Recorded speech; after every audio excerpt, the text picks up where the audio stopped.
Itkowitz West here, reporting from Houston, Texas for Climate Desk. Now, one of the biggest uncertainties in climate science right now is the role of clouds.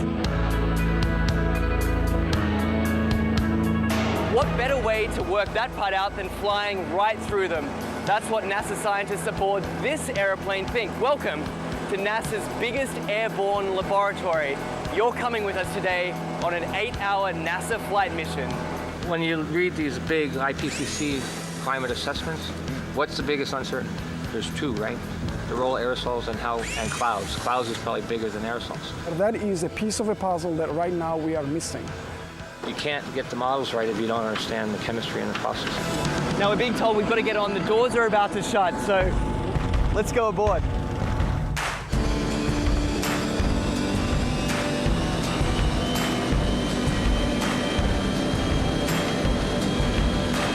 Every time you turn on the weather, every time you hear a climate change prediction, that information has to come from somewhere. And it starts by getting sucked out of the air from planes like this.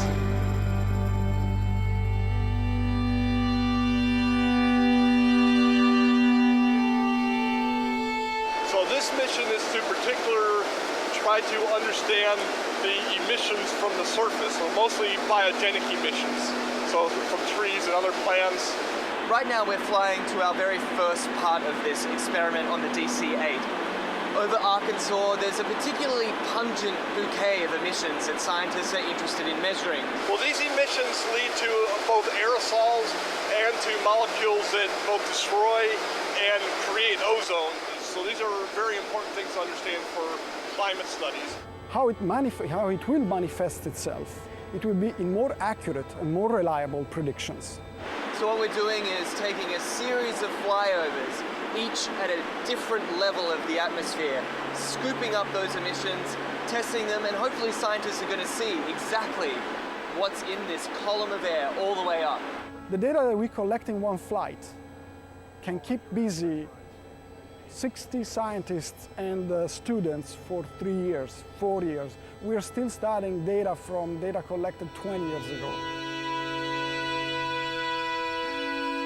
In fact, this particular mission today is its most heavily equipped in its nearly 30 years of service.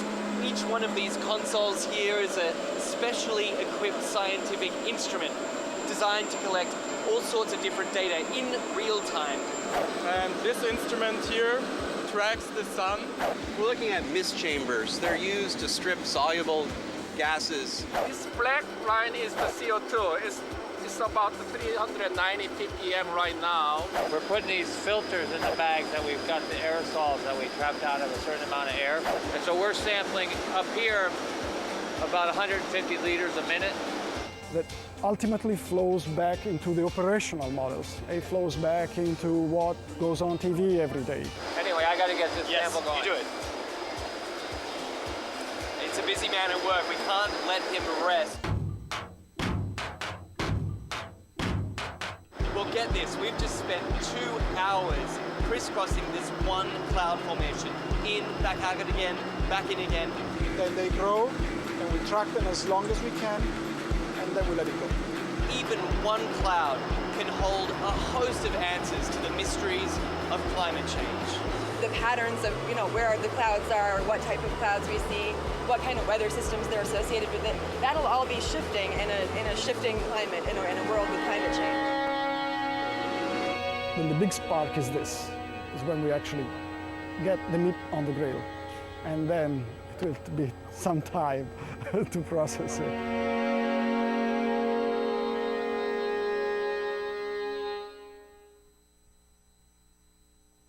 What the frack? What the frack? What the frack? What the frack? President Obama, are you fracking kidding me? Reopen the EPA studies. In Texas, Wyoming, and Pennsylvania. Fracking pollutes our oceans. Fracking poisons our water. Fracking makes climate change worse. Fracking relies on toxic chemicals that cause cancer. Ban fracking now. Ban fracking now. Go on.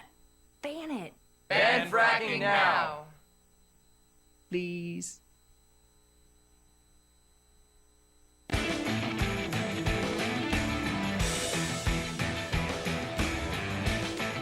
Hey, friends and neighbors, what do you say? It's a big Monday, August 3rd. So good to see you today, and welcome. Welcome to the Bill Press Show here on Free Speech TV and worldwide on our video stream, Talker TV, youtube.com/Talker TV. So much to talk about today. Hey, by the way, have you seen a member of Congress? It's harder to find a member of Congress today than it is to find a Republican at a Planned Parenthood fundraiser. They are out of town. They will be out of town until after Labor Day. All 435 members of the House and the Senate has a few days of work this week, so-called work, before they take off for the rest of the summer as well. If you see one, let us know. President Obama making big news today. He's going to unveil some new rules on climate change.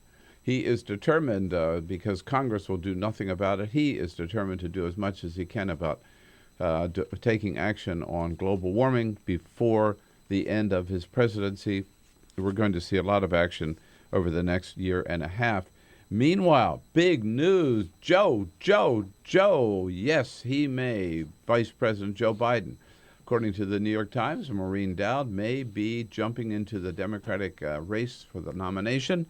He sees that Hillary is vulnerable. Reportedly, his son, Beau, begged him to run before Beau passed away a couple of months ago. And now Joe is out there talking to people, making calls, and considering jumping into the race. He also sees how well Bernie Sanders has done and that Hillary Clinton is not necessarily catching fire.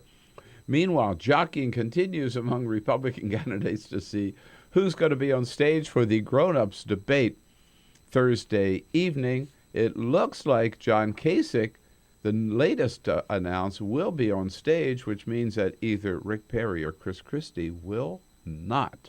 Lots to talk about. Give us a call at 866-55-PRESS, and off we go on a Monday.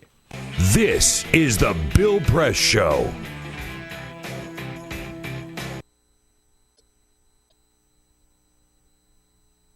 We came here to Foster City, where we're going to watch UC Berkeley, a University of California SWAT team, do a hostage rescue scenario.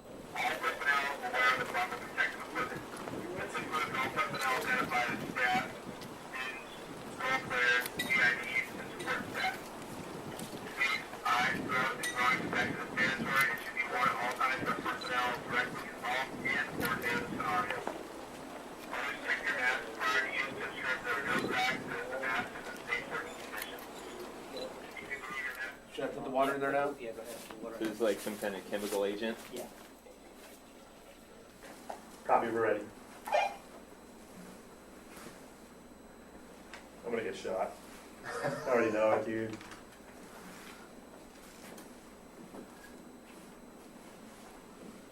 Fiend's yelling at me.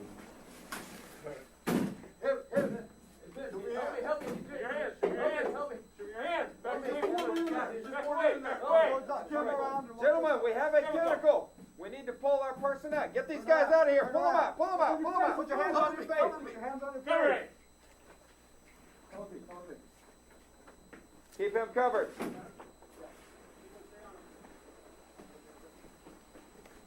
Your head up. He's got a shotgun back there. That's all right. Keep his hands up where we can. Hands on your face. Hands on your face. On your face. Someone cover me. I got a holster up, bro. Okay, pull him around the corner. Pick him up. Get him out of the building. Quickly. We've got this. Let's get that guy out of there. You, come towards us. Keep your hands on your face. Turn around. Face away from us. Back towards us. Quickly. Back up towards me. Quickly. Pull him out of the room. We're exfilling, Billy. Yes, we are exfilling. It was actually around 92, 94. There was an attack on the chancellor at his residence, which is on campus.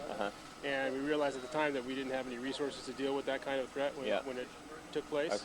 So, and I think about 15 years before, they had some kind of semblance of a SWAT team. So they regenerated the idea of activating a SWAT team. And then since then, you guys have kind of branched out to doing what kind of stuff? Well, since then, we train for everything. We train for every eventuality, barricaded subjects. Like I said, most of what we do is high-risk warrants.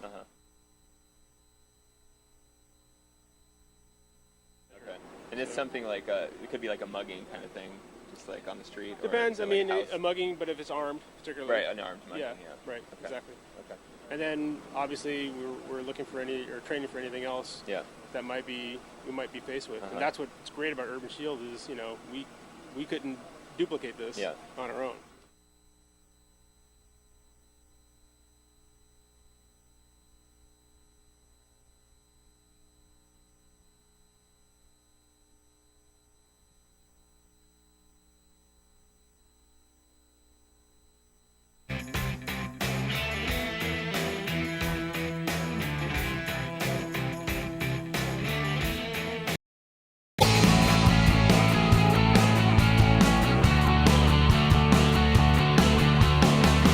Broadcasting around the nation, on your radio, on your TV, and online. This is The Bill Press Show. Will he do it? Will Joe run? That's the big question of the day. Hello, everybody.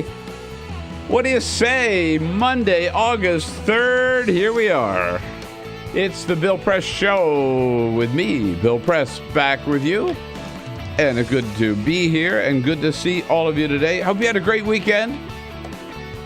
A big thanks to Evan McMorris Santoro, and I'm sure you had a lot of fun with him on Friday as our friend Bill. And it's good to see all of you, friends of Bill, this Monday morning. Yeah, it was a good weekend over at the beach this weekend. Yes, in Slower, Delaware, enjoying the sun, enjoying the surf. The ocean was a magnificent 75 degrees. Perfect. Would not want it any warmer. Not necessarily any colder either. It was just right. Goldilocks ocean. Great to see you this Monday. We got lots to talk about here. Congress may be out of town, but what the hell? We're still here. And there's still a lot going on, and we'll tell you all about it here on the Bill Press Show this Monday, August 3rd. You can join the program at any time. We want to hear from you. Encourage you to give us your comments by giving us a call at 866-55-PRESS. Send us your comments on Twitter at BP Show and on Facebook at facebook.com/Bill Press Show. And that goes for whether you're listening on the radio, on your local progressive talk radio station, or watching us on television on Free Speech TV. Welcome, and join the program at any time. Join the team here, Peter Rugburn and Elisa Murphy. Hello, guys. Bill. Hey, happy Monday. Everything good? Here we are. Yeah. Ray Rogers is here filling in for Jamie Benson again today to take your calls at 866-55-PRESS. And I told you Cyprian would never come back. And here it is. His vacation is over, and he's not back. See, yeah. I'm telling you. How are you going to keep them down on the farm after they've seen Paris? That's so true. How do you come back from that? This just proves it, right? Yeah. So we got it. Monty Canceller here is our videographer again today, and it's good to have Monty on board as well. But of course, just have to tell you, Slower, Delaware. Why am I surprised? Driving home yesterday. Coming up 113 on the way home, flies by us, a white pickup truck with two white boys driving it and two big Confederate flags flying. No way. You know, it's funny that how they stick out so much these days. Oh yeah. I mean, Slower Delaware is known for being that's about as far south as you can go, not just in Delaware, but in many other ways as well. Yeah. But, it's just, I don't know. You could just feel the tension and the hatred on everybody's part when they drove by. It was sort of like, just get out of here. Just get out of here. Yeah. Mm-hmm. People, you really notice it these days. I mean, I know you're the same way. I've seen hundreds of cars or trucks with a Confederate flag on it. In my time. Yeah, in my time. Over the but years, these days you see it, and you're really saying something if you have a Confederate flag on your vehicle now. You're really making a statement that you don't much care about what's going on in this country. Meanwhile, on the media side, Stephen Colbert, he's coming back in September, right? Well, he's starting. He's starting his new gig. That's what I mean. Coming back on the air with his new gig in early September. I forget exactly when. And, September 8th. September 8th, is that it? Yeah. So I haven't seen anything like this before. Yesterday, he's starting to do some publicity, some promo, a weird kind of introduction that he put out there for to promote his new show. America, it's Stephen Colbert. I can't wait to start hosting The Late Show starting September 8th on CBS. I'll talk about the news, tell jokes, and have fascinating conversations with celebrities, athletes, musicians, and of course, politicians. Wow, you do a great Mitt Romney. I am Mitt Romney. That's it, stay in character. The Late Show with Stephen Colbert starting September 8th. And he had Where are Mitt my Romney. pancakes? Yeah. I was Mitt told there'd Romney be there. pancakes. Because everyone know when you think of a politician, you think Mitt Romney. When you think of somebody exciting. Yeah. Yeah, right. When you think of a hard get. Yeah. What else is he necessarily. doing? Right, exactly. Yeah. Yeah, Colbert's kind of done- strange, but he's got a weird sense of humor, let's face it. And it works. Yeah. It has worked for him. He's done a couple of these little preview videos of what's to come when he begins hosting The Late Show. And they're really fun. This one didn't really get me going. But he's done some really funny, interesting, weird, creative stuff. Very much in the style of Letterman, right? Very offbeat type of humor. So I have a lot of faith that he'll do I have a good high job. hopes for him. Yeah, I really do. And I got high hopes for this show. I don't know, it may crash and burn anytime. But we got a lot of good people coming in, reporters from The Hill, from National Journal, from the Washington Post, and from Roll Call. We'll cover it all with them.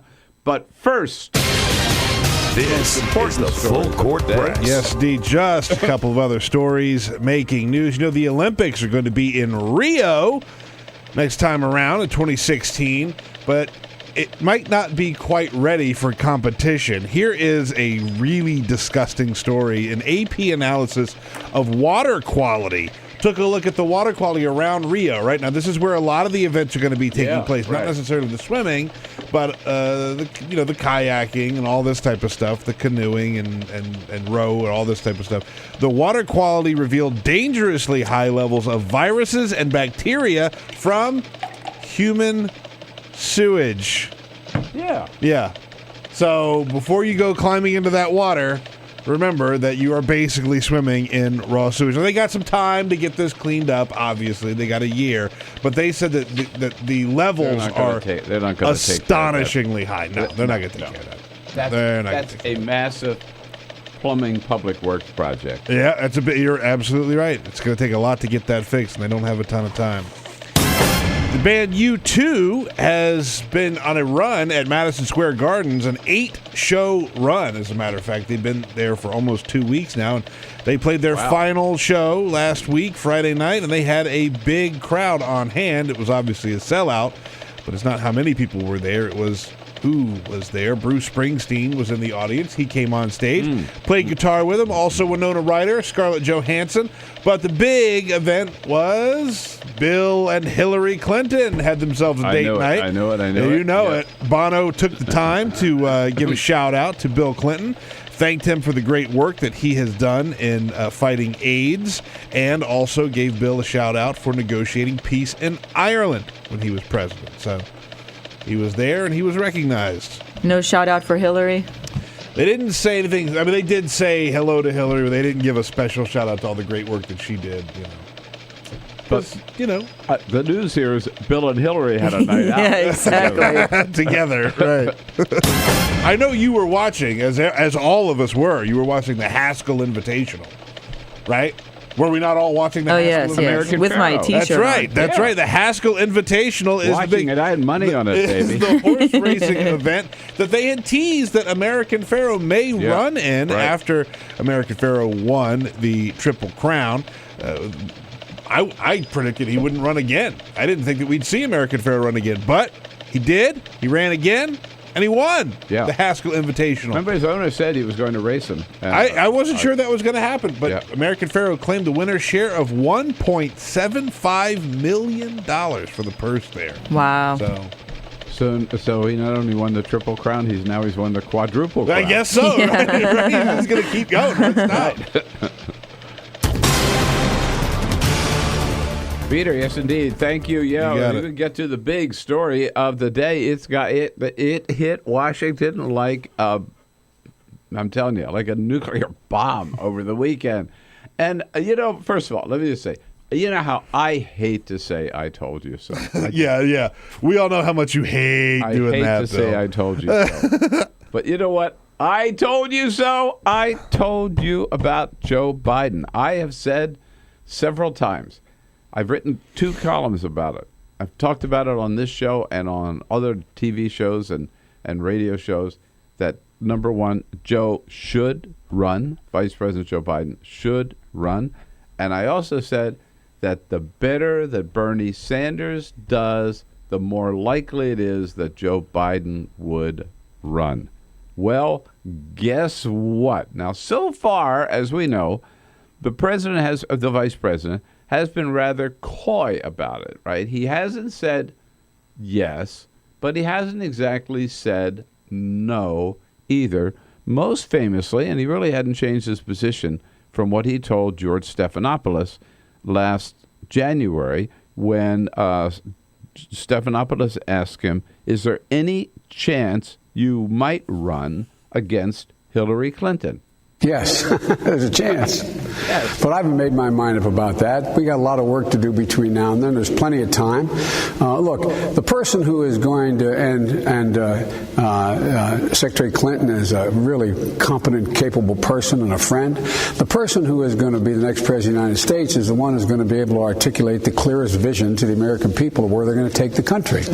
Right. So George asked him the next question, of course, is, all right, if you decide, when are you going to make a decision?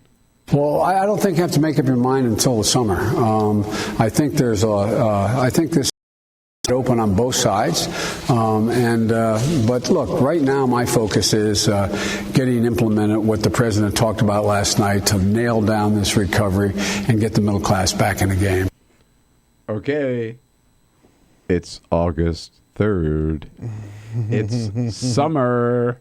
And according to the New York Times over the weekend, Maureen Dowd, columnist, is the one who broke the story first, and the New York Times picking it up. According to the Times, Joe Biden is now very seriously considering jumping into the race. He's been holding meetings here at his home in Washington, maybe some up in Delaware, who knows. He's been making calls, testing the waters, so to speak. He has been talking particularly to donors who have not already committed to Hillary Clinton, and some of them who already have as well, just to see if they're locked into that. He a couple of reasons. Why? Why is he looking at this now? Well, first, because he does see that Bernie Sanders is really catching fire. He also sees that Hillary is not necessarily catching fire. I mean, not that there have been the emails thing have been a bump in the road, some other bumps in the road. But she's certainly not generating a lot of enthusiasm. There is people even writing about an enthusiasm gap right now. Look, she's way far ahead in the polls in the Democratic nomination. Let's not kid ourselves. Right, if it happens today, she'd be the Democratic nominee for president, which I think would be great, and she'll be the next president of the United States. But it's not locked in necessarily, and there have even been a couple of polls out lately that shows that she's slipping against Jeb Bush in a runoff in the general. So, number one, Biden sees that there is an opening here politically, that she doesn't necessarily have it locked up. There's a chance he could get in it and win it. And then secondly, he has been telling people that this was basically the dying wish, if not demand, of his son, Beau, who died a couple of months ago, that Beau said, Dad, you've got to do this. I want you to do this. You got to promise me you're going to do this. This is what he wanted his father to do. And that's a pretty powerful testimony. So I guess the question is, should he, my question to you, starting off this new week here on Monday, August 3rd, should Joe Biden run for president? My answer, absolutely yes, yes, yes, for a couple of reasons. Number one, I think it's great for the Democratic Party, great for the country that there be a real vigorous primary on the Democratic side. That's why I'm so happy Bernie Sanders is running. That's why I encouraged Bernie Sanders to run. I'm happy Martin O'Malley is running. And yes, even Jim Webb and Link Chafee, although basically forget about those two. But it would be even more exciting if Joe Biden were to run. I mean, we really would have both Bernie and Joe and Hillary. We'd really have a very exciting contest. And the other reason he ought to run is because he'd make a great president of the United States. Nobody, including Hillary, and I'm not putting her down at all, but nobody has better credentials than Joe Biden. 36 years in the Senate, chair of Foreign Relations, chair of the Senate Judiciary Committee, outstanding senator, author of the Violence Against Women Act, and you can go on and on and on with his record. He really built up a proud record in the Senate. And he's been a tremendous vice president of the United States for the last 7 years. A point you've made many, many times. When Obama really needed something done, and he needed Democrats and Republicans to work together, where did he go? Yeah. He went to Biden. Joe Biden is the fix-it man in this administration, from the stimulus for the getting the auto industry, taking care of the middle class. You know, Mr. Middle Class, that is Joe Biden. Mr. Get Things Done, knows how to work with highly, highly respected and loved by members of both sides of the aisle in the United States Senate and in the House. Yeah, so Joe Biden can get things done. He'd be a very, very effective president. Absolutely. And in fact, he got a strange endorsement, the strangest maybe of all, over the weekend when Donald Trump was asked, so what do you think about Biden jumping in? I think she's got a big problem with emails, and obviously her numbers are going down drastically. So somebody like Biden could probably go in and do very well and maybe win. There, Donald Trump right, go in. All right. But no, my asking you, as people who maybe already committed to Bernie or already committed to Hillary, should Joe Biden run? 866-55-PRESS. Let's talk about it. Run, Joe, run. And I say that not just because he's from Delaware. Okay, just want to make that clear. Let's talk about it. 866-55-PRESS. This is the Bill Press Show.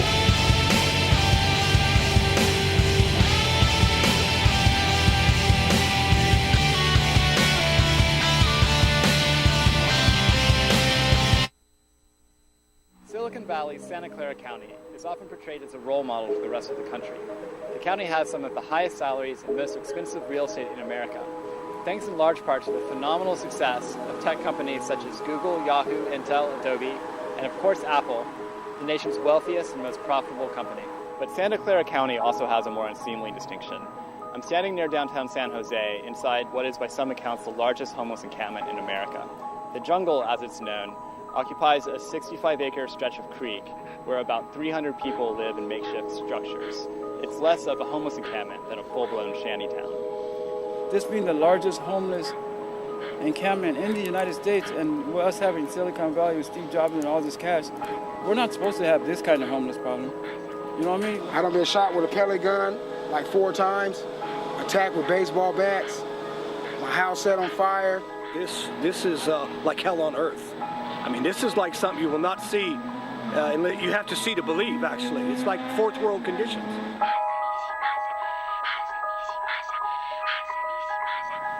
Hi, have you ever heard of a place called the Jungle?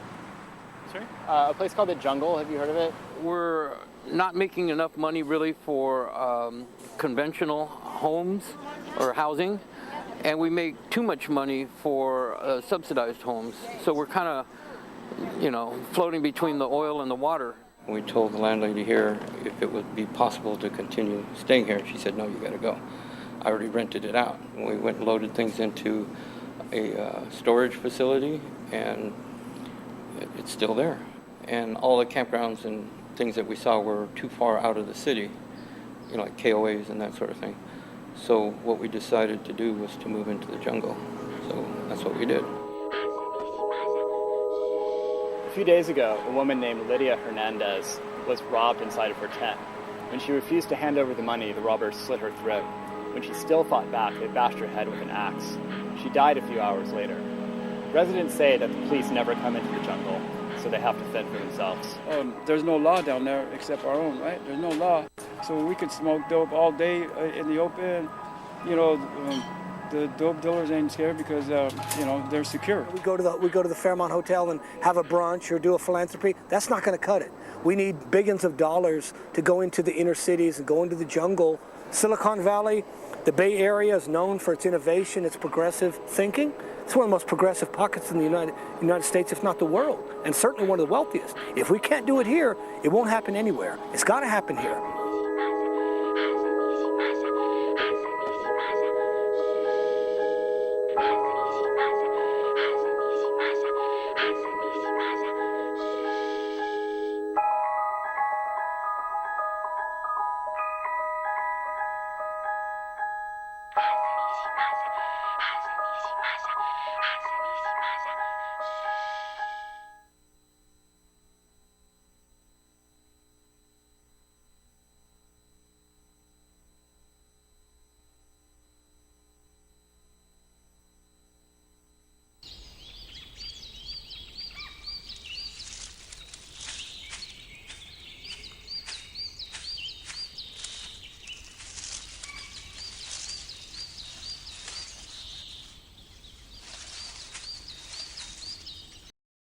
At Earth Justice, we defend the environment in the courtroom.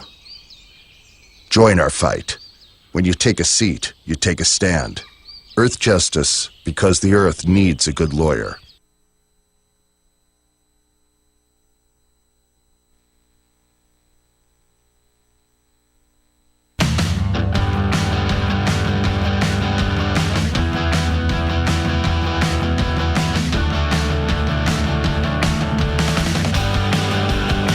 This is the Bill Press Show. All right, here we go at 27 minutes after the hour.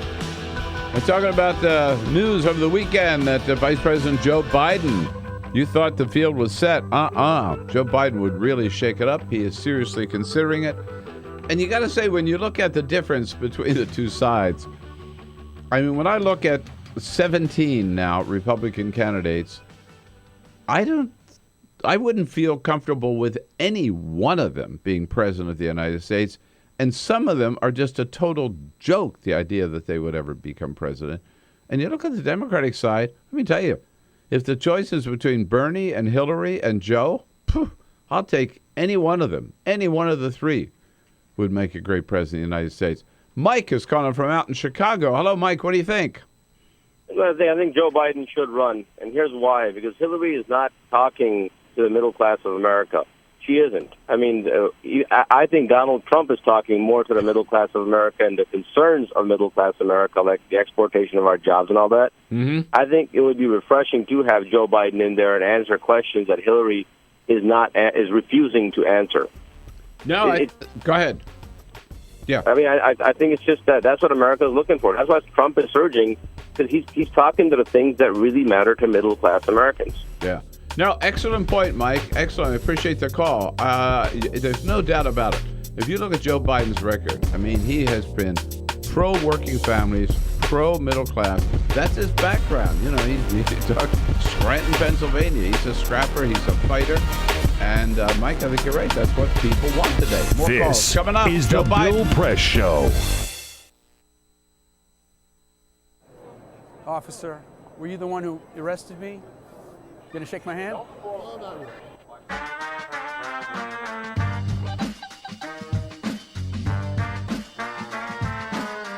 So I got invited to host a vigil called Carry the Names.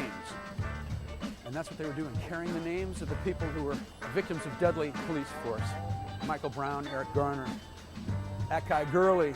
I got a motion from Dragonfly from Stop Shopping Choir. And I started preaching. I preached up a storm as best I could, but about a minute and a half into my sermon, the place was flooded with police. National Guard, state troopers, and I was pushed over and handcuffed so fast, down in the jail, down in the basement. Before you know it, I was out the door, put in prison overnight. The next morning, I'm in court. The same thing happens. I'm just rushed out of there. Then our lawyer, Wiley Steckler, gives me this iPhone. And there, in black and white, in the Gothamist, a popular paper, is this charge by Adam Lisberg, the MTA law enforcement spokesperson for this grand place. His quote is that I, Reverend Billy, physically attacked a police officer. Unbelievable. The feeling of being robbed of my work and life and identity, just the fiction. I did not touch anybody. I did not look. I know how to do this. I'm trained in nonviolence. I did not do anything. It was right here. It was right here. It happened right here. I was simply arrested while I was speaking and taken away, and that's it. The cold feeling in my city, the city that I love, that city spokespersons whose salary I pay for with my taxes, that they would say this. I can just feel the rending apart of the community, that we are not that close. We're not. They are willing to say this, and they think that they can just say anything about anybody and get away with it.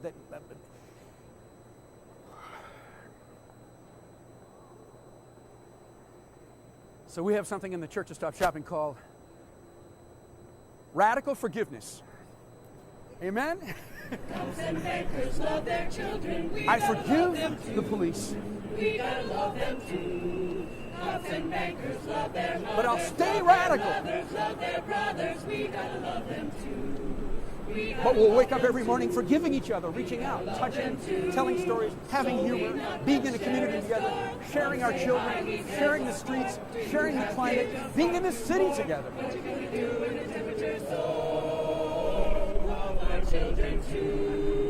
But forgiving each other, being grateful to each other,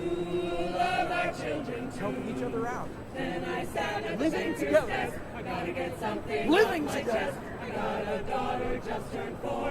What do we do in the superstore? What do we do with the blood and the gore? The water's rising through our door. Love our children too. Love our children too. Amen. Earth-alleluia.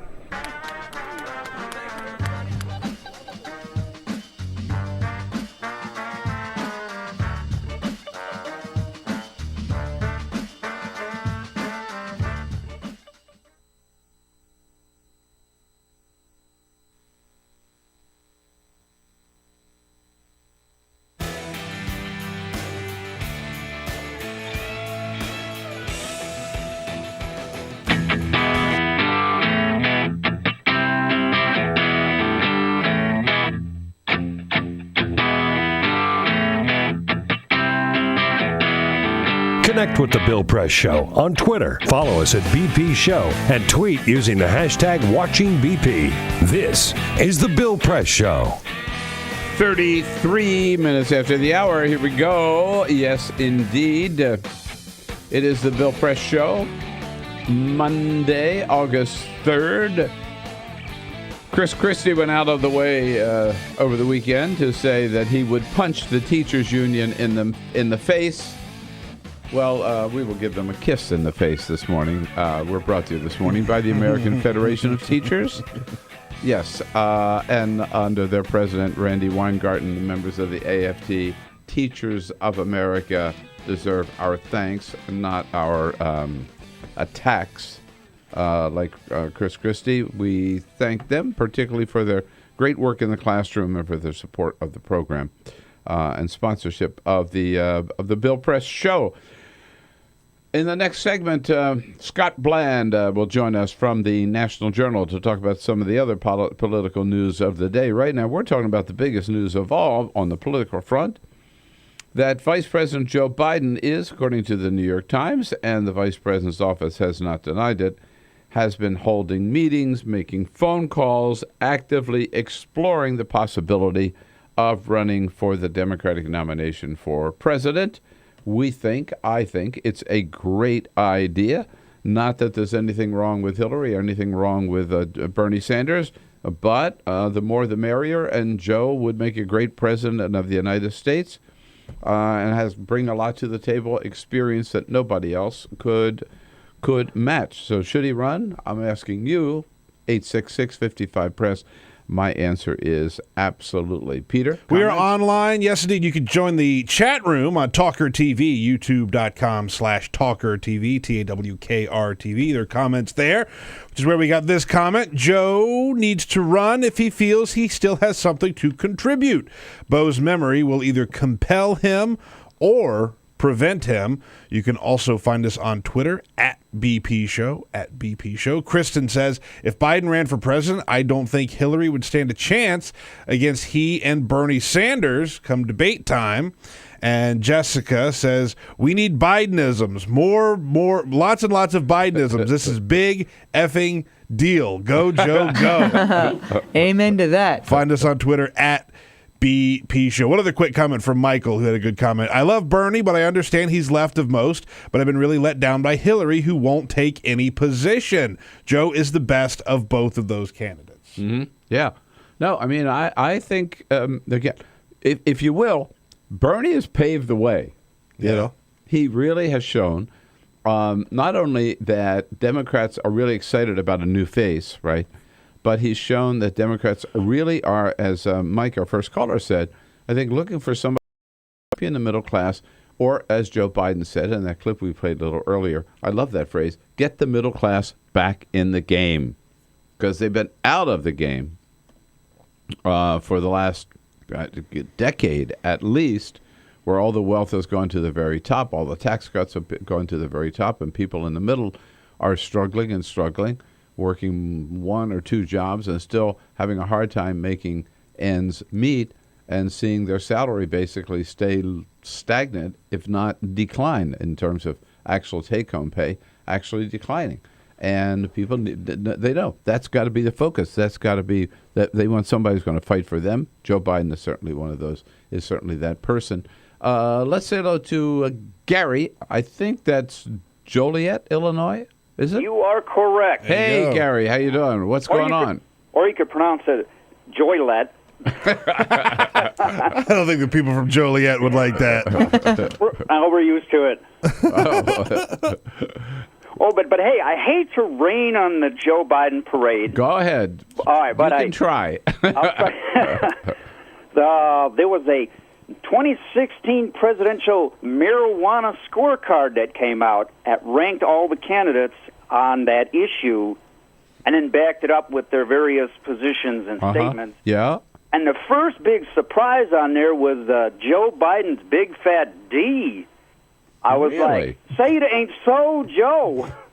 Yeah, Joe. I didn't know that about Joe. I don't know what that's based on. That certainly would disappoint me. I mean, nobody's perfect. Can't agree with everybody on everything. But I would hope we could. I'll tell you what, Gary. If he runs, I'll take it as my personal responsibility to educate him on the pot issue. There you go. Yeah. You tell him that D puts him down there with Snot Walker, the Bush brother, the huckster, and pretty much the entire Republican field. The only That's ones a bad that place to be these days. Yeah, that he doesn't.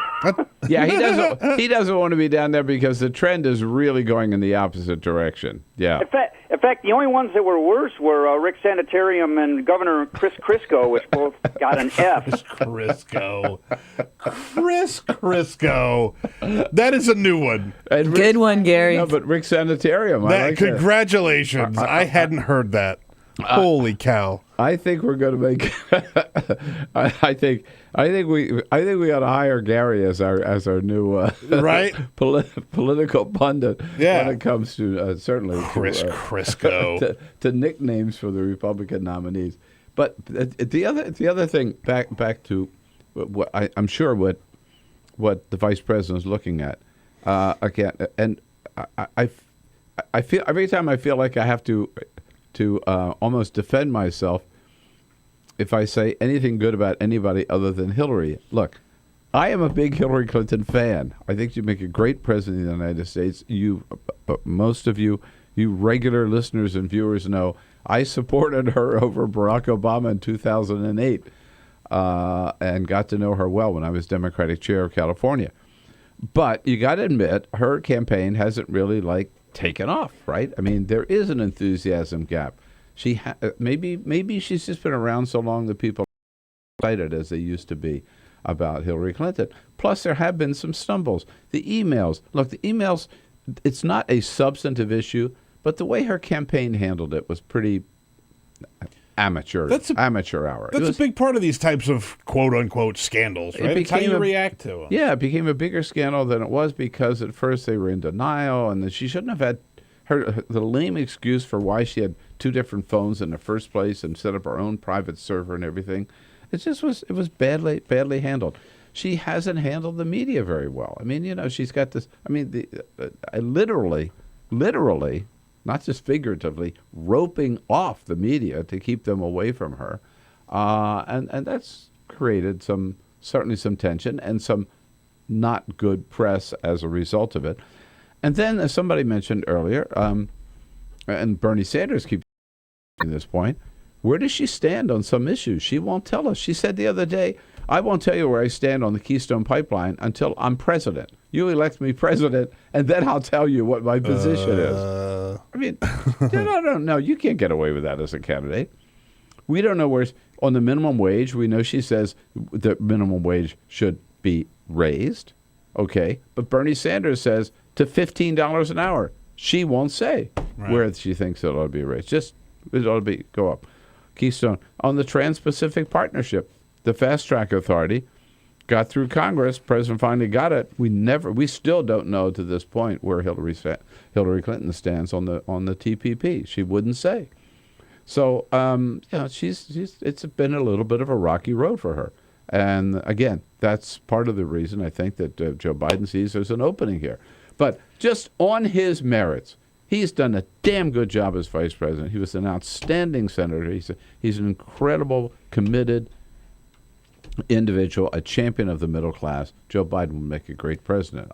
We ought to be proud to see him run for president if he decides to do it. I've seen so many people in this backlash to the Maureen Dowd piece, right, about Joe Biden running, thinking that just because Joe Biden or just because you want Joe Biden to run means you're anti-Hillary, right? Like this is some sort of story that is bashing Hillary. It's not that. I want the best for America. Right. It's not that at all. Carolyn's up in Newport, Rhode Island. Beautiful little town up there I know well. Hello, Carolyn. Oh, hi, Bill. How you doing? It's I'm a beautiful island that we live on here. Just absolutely. beautiful. Yeah, right. Enjoy it. And what do you think about Joe Biden?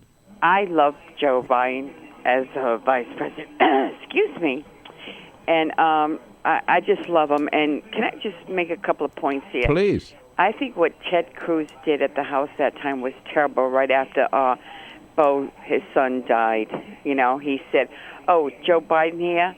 Did you see that? Yeah, but when he was at his own son's wedding, I thought was disgusting. You don't expect anything better from Ted Cruz, Carolyn. None of the Republicans. They're all the same. They really are. Now, as I love Bernie Sanders. We really do love him. I think he would make a great president. I don't know if you've researched on the internet or all over about him, but I think he's wonderful. Oh, yeah. I'm a big Bernie fan. Oh, right. We are, too. We really are. And we know why the news media isn't picking up on him, because he's against he's for national health care. He marched during the civil rights back in the 60s when he was very young and in college. Right. He's for if people were to go on and research what Bernie Sanders is for, I really think that, really research him. They can't find any dirt on him. He's wonderful. He's for the American people. He's for everything that we want and need. Totally. But Carolyn, the only thing that surprises me is that you're not a big fan of your former governor, Laing Chafee. My father worked. My father was an aide to. My father was in politics and I have some relatives that are in politics. But my father worked with Senator Chafee. Senator Chafee, yeah, he's great. Well, I like Laing Chafee, but let's face it, he just doesn't have a chance. Hey, what an endorsement when you asked about Lincoln Chafee. Yeah. Okay. Yeah, but good to hear from the state of Rhode Island. Thanks, Carolyn, for the call, and for all the rest of you, the calls. We got to move on. Won't have time for all of you, but let's to send some good thoughts Joe Biden's way. Run, Joe, run. Coming up, Scott Bland from the National Journal Hotline. We'll get his take on this and the rest of the political scene coming up next. This is the Bill Press Show.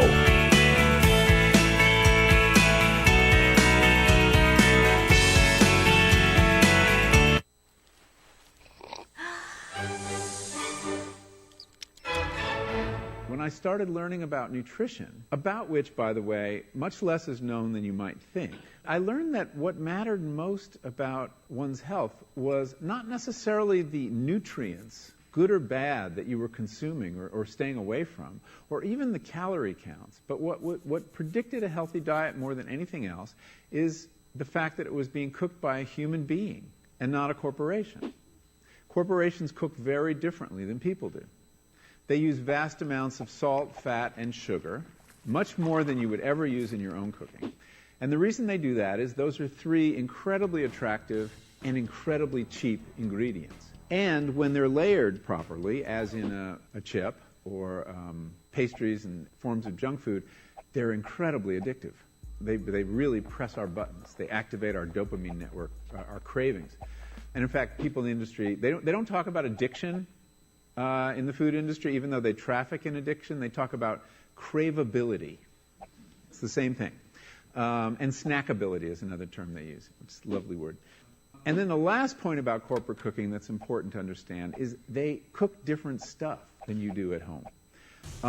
What they're good at, in general, they don't cook that well, but things like chips, they cook incredibly well.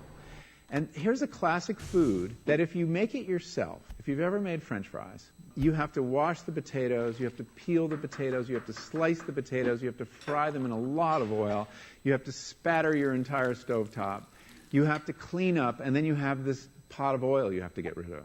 I mean, it's really difficult, and it's a pain. They're wonderful, but it's a pain.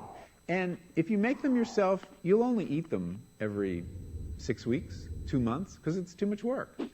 But when you let corporations cook for you, it's so simple and so inexpensive, and they're really good, that you will have them twice a day, as many people in America do. So you see the kinds of foods you end up with are these labor-intensive foods and desserts. These special occasion foods become everyday foods when we let industry cook for us.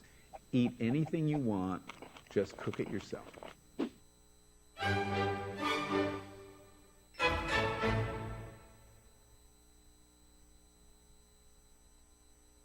So, I'm kind of new here, but I've noticed a trend. My human does this funny thing where she goes around and gets all my toys, and then she hides them in that basket by the door. You know, but it's always the same basket, and it's always in the same place. And then she acts so surprised when I find them, but, you know, she's putting them in the same basket. Again. It's like, hello? That's where you put it last time. You were the worst at hide and go seek.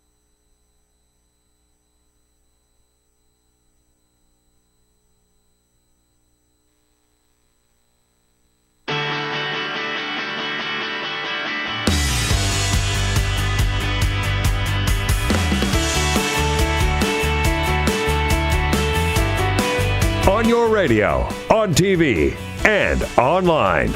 This is the Bill Press Show.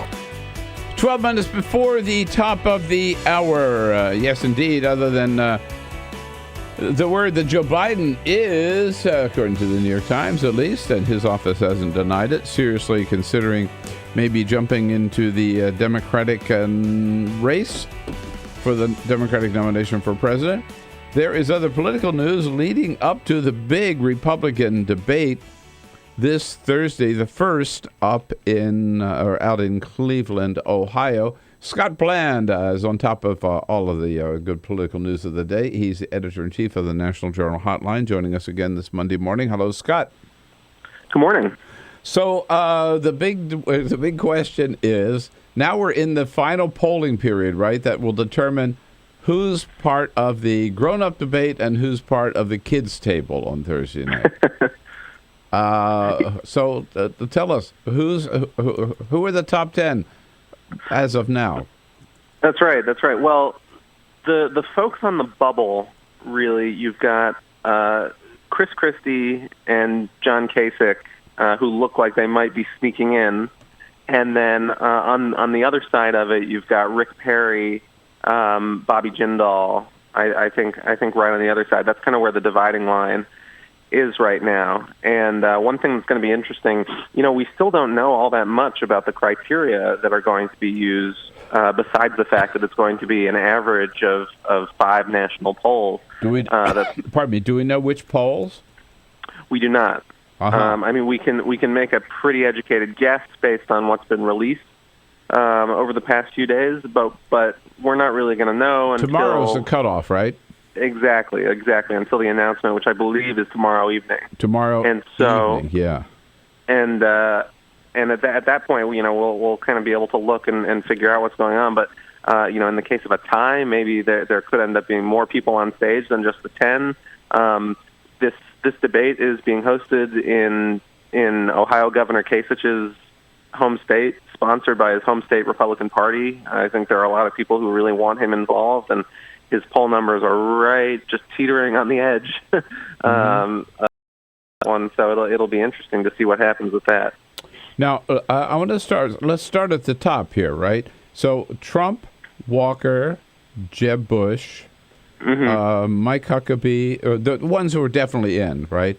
Huckabee, Ben Carson, Marco Rubio, Cruz is in, Rand Paul.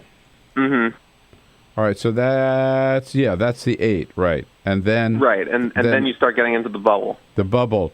So you think at this point it looks like Chris Christie and Kasich would make it, and Rick Perry and Bobby Jindal would not. Perry is a real. It's so difficult to figure this out, and maybe bordering on impossible, because again, the odds that one candidate gets, say slightly higher than their true support in a poll are actually pretty high, and then that can pull the average up. So it's really, really tricky to say. But Perry, Christie, Kasich, Jindal, that's kind of the bubble for the first debate right now. Which leaves all the rest part of the kids' table, right down at the right. Right now. Do you know anything about this? I'm going up to Manchester, New Hampshire today for the GOP forum that the union leader is sponsoring, which I think will be a real circus. That's why I'm going up there. But it doesn't. Not that it, matters. Meaning it's not. Well, C-SPAN's going to cover it, right? So, but everybody. My understanding is everybody's going to be there. Everybody will speak except Huckabee and Donald Trump, who have just chosen not to show. Well, it wouldn't be the first example of kind of a non-official debate format. We've seen, a few different candidates speaking, for example, at one of the donor conferences hosted by the Koch brothers. Yeah. Plus all these other forums. All these other forums out in Iowa. There've been several of these. Absolutely. This is one more. I just think this tonight will be an interesting sort of warm-up act, if you will, right, for Thursday night. Absolutely. And again, especially with the first debate coming up, but just where we are in the calendar, we're starting to get to the point where the knife edges campaign are fraying a little bit. Yes. Some of these candidates are getting a little sick of each other, and I'm not even talking about Trump. That's separate from Trump. and so I think the gloves are going to start coming off soon, and it should be interesting to see who's kind of hitting out at each other and who's not.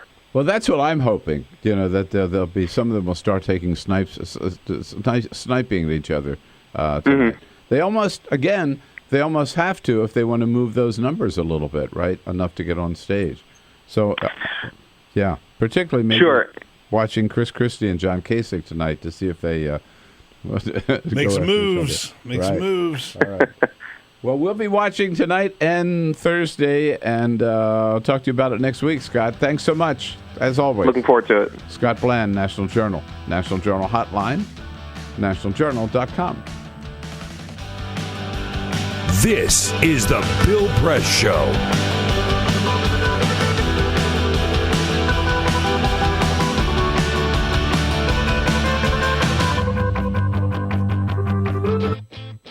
What gets you into college? Good SAT scores? High GPA? Lots of extracurriculars? Sure, but what you really need is money. If you don't have the cash, you'll need a loan. And we mean huge student loans because the cost of college has risen 1,000% in the last 30 years. This means big money for the banks that collect fees and interest. Now, millions of young people are starting their adult lives with an average of $29,000 of loans on their backs. Altogether, we're talking $1.2 trillion in student debt. And more people are finding it impossible to pay them back. Welcome to the student debt crisis. The increasing demand for higher education and cuts to state funding gave colleges a huge incentive to keep inflating prices.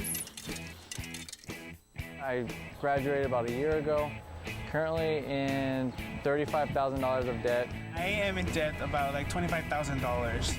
I owe $23,000. I owe over $50,000 in student loans. 38.8 million Americans owe money on a student loan.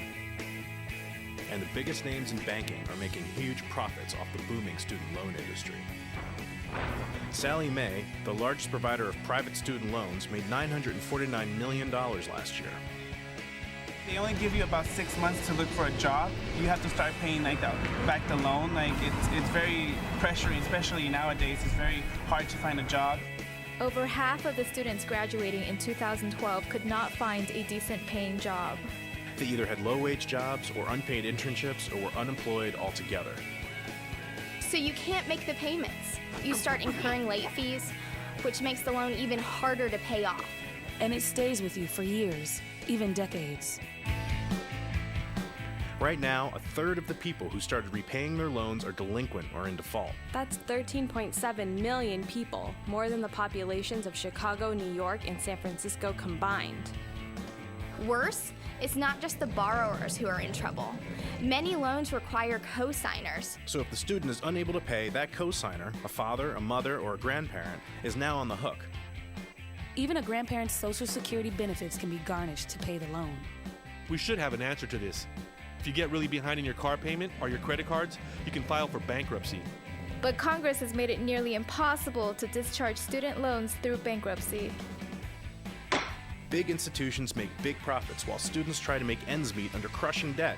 Is this how we want our education system to work? The whole point of going to college is to get the career you want, but lately that's been discouraged because no one can afford school. You get a job just to pay off your student loans. We need higher education, not higher debt.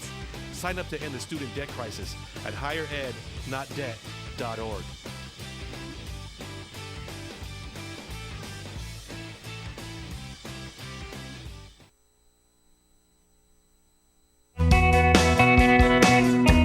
This is the Bill Press Show. You bet it is. We'll go to the Hill at the top of the next hour. You talk all the time about how the president doesn't play with members of Congress when he goes out to play golf. Not usually. So someone got a chance to ask John Boehner about this because Boehner famously went and played golf with Obama back in 2011, one time.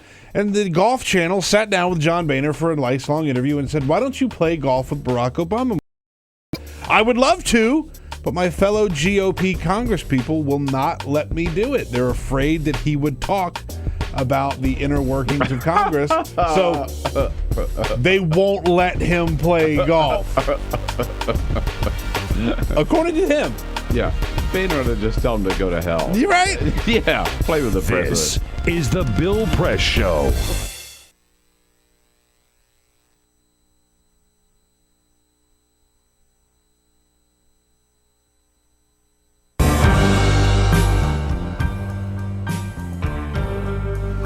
Piston fan. Their slogan was, we come to work. That's what Detroit about. That's why they used it. It's a team thing. They won 2 championships, a team. There was no star. No mayor can come in here and be a star. It's a team thing. No governor should come in here and think you can do it by yourself. It's a team thing. You got communities. They got ideas too. The only thing wrong with Detroit, people have lost hope here. Residents, city workers, so much corruption. They lose hope. But I grew up here. I love this city. I think it can come back.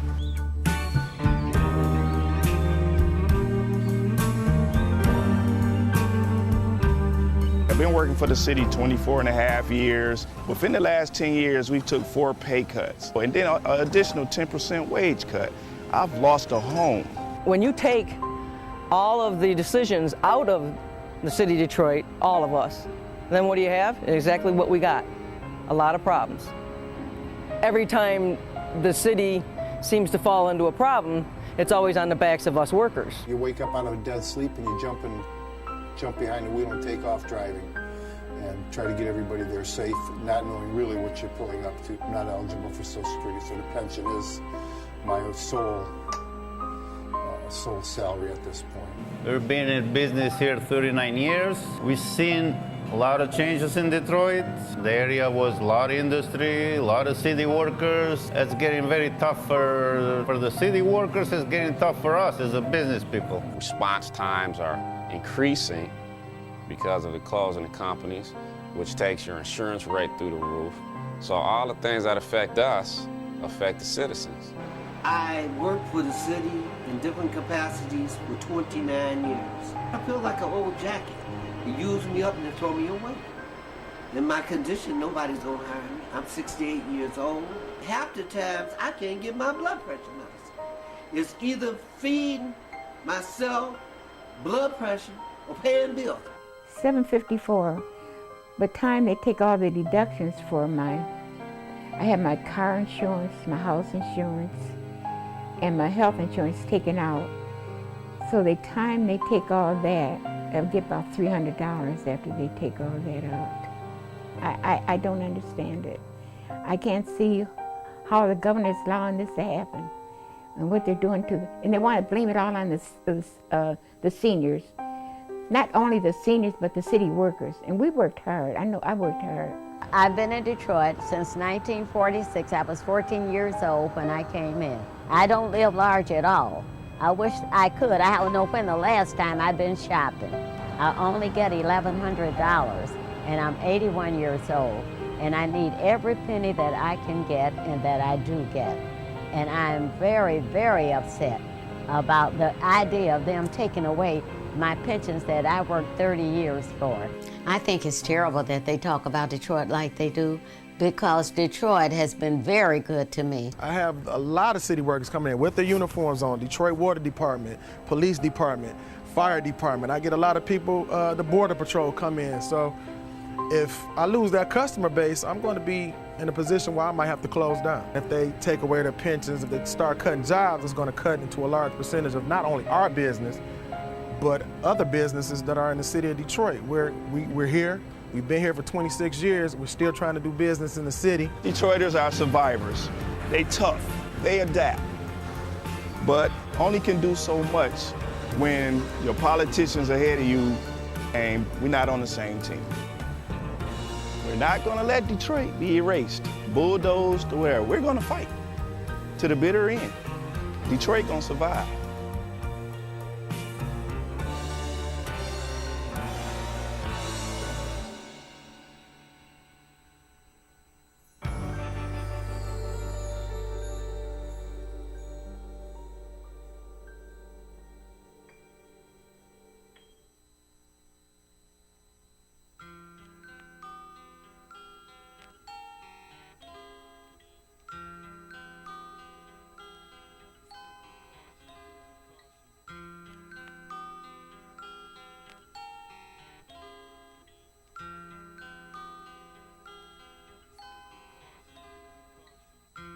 Just this month, my bill was like $138. Even at one phone call a week cost me $40 to $50 every month. I am living on a fixed income of SSI, so this is really a great hardship. Families are being punished. When they incarcerate your children, they incarcerate the whole family.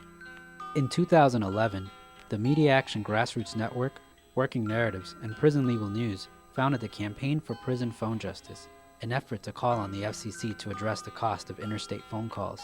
The campaign mobilized prisoners to send hundreds of letters. Advocates and families filled out postcards, met with elected officials, and signed petitions. Partnerships were formed across the political spectrum and with groups in the criminal justice, civil rights, and public interest community. The film distribution company Participant Media and director Ava DuVernay joined the fight through a social action campaign tied to the release of the feature film Middle of Nowhere.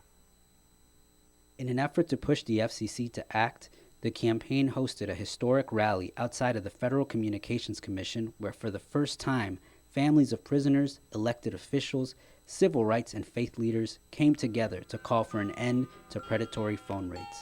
We're all held captive when predatory phone companies gouge our families. My son has been incarcerated now for over 10 years, and my husband estimates that in the time we spent over $25,000 on prison phone calls. My hero's not yours, you probably arrested them. Your schools probably neglected them. They spawn thoughts, you probably infected them. Feed us what you feed us, you can lay us next to them. FBI call it major crimes. Babies making babies cry.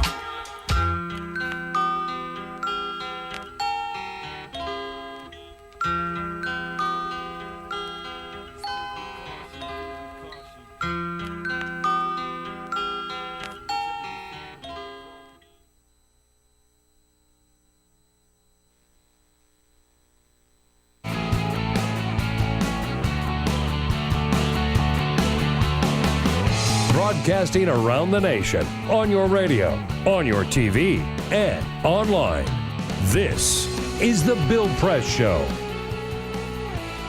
Will Joe Biden run? The New York Times says he's seriously considering jumping into the race, and he says he'll make a decision this summer. Well, hey, Joe. It's August 3rd. Tick-tock, tick-tock. Tick-tock, exactly. Hello, everybody. What do you say? It's Monday, August 3rd. Good to see you. This is the Bill Press Show. Welcome to the program. Thank you for joining us. And starting off your day with the Bill Press Show on your local progressive talk radio station, on Free Speech TV, and worldwide on our video stream, Talker TV. Here with you, coming to you live from Washington, D.C., our nation's capital, and our studio on Capitol Hill with the news of the day. Whatever's happening here in the nation's capital, around the country, and around the globe, we'll tell you what's going on. You tell us what it all means to you at 866-55-PRESS. That's our toll-free number. Give us a call at any time on any topic. Again, 866-55-PRESS. Send us your comments on Twitter at BP Show and on Facebook at facebook.com/Bill Press Show. Here with the team this morning, Peter Ogburn. Here we are. Hey, good morning. Yes, indeed. Monday. Jamie Benson, still a couple of days off. Ray Rogers here to screen your calls, take your complaints. 866-55-PRESS again. And Cyprian Bolding, no. Maybe I can confirm. Maybe he lost his way to the studio. I can find it. I can confirm that Cyprian has been very active with posting photos of the Eiffel Tower. Yeah, right. Things like that over the weekend. Was he back? He's not back yet. Oh, okay. All right. He'll be back tomorrow. Be back. Lord willing, and the creek don't rise. Happy anniversary, though, to Cyprian and his wife, Keela. Really? Today? Yeah, it was their anniversary trip this last week. Okay, yeah. Well, so it's hard to come back from that. Listen, we've had wedding anniversaries too. We didn't go to Paris for 3 weeks. Yeah, thanks a lot, Sip. Right. But Monty Kanzler is on the job as our videographer this morning. Big announcement today. We'll know more about it tomorrow to talk about it. President Obama, he knows he's not going to get any help from Congress on doing something about climate change, which may be the most important issue facing this planet. So he's determined to do as much as he can by executive order before the end of his term. He will be announcing new rules on coal-fired power plants today. And the President over the weekend with a little Facebook video giving a hint of what's to come and why it's important. Climate change is not a problem for another generation. Not anymore. That's why on Monday, my administration will release the final version of America's Clean Power Plan. The biggest, most important step we've ever taken to combat climate change. I know. Can the music. Why do they do this for everything? It kind of drives me nuts. It drives me nuts, too. We don't need, the President of the United States doesn't need elevator music, right? I think he got your memo, though, because that music is a little bit better than past. Some of it has been so drippy, but this is like action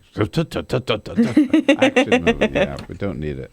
Anyway, great. lineup of reporters coming up from The Hill, from the Washington Post, and from Roll Call.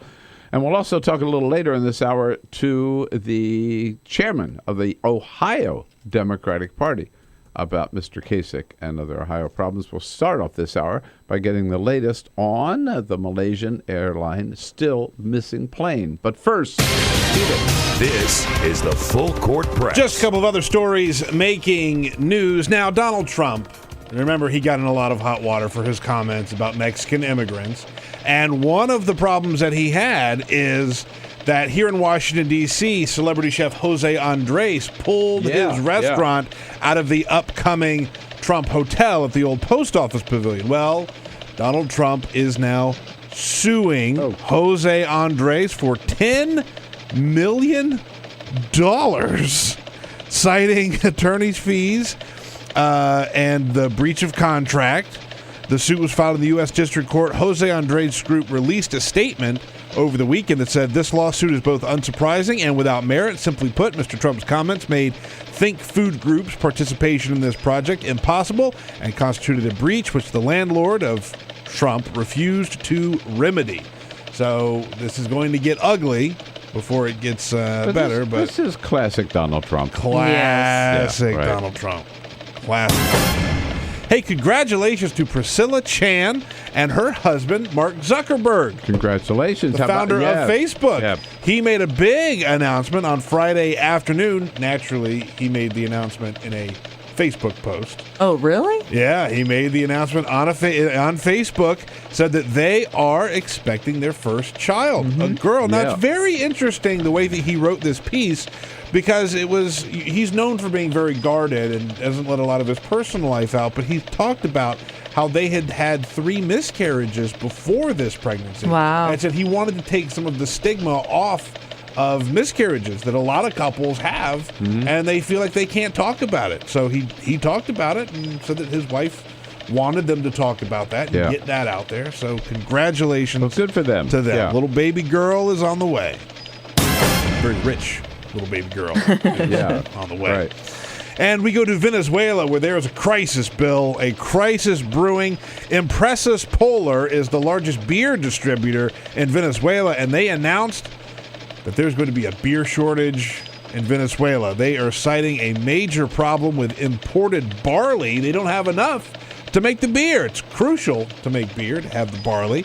And so they are saying that there is going to be a major shortage for beer coming up. So, and I think we should send them some Blue Jacket beer. Hey, look, I'm all for it. Yes, right. To Venezuela. Just to get them through. Let's go to the embassy, drop off some Blue Jacket. Blue Jacket, yes.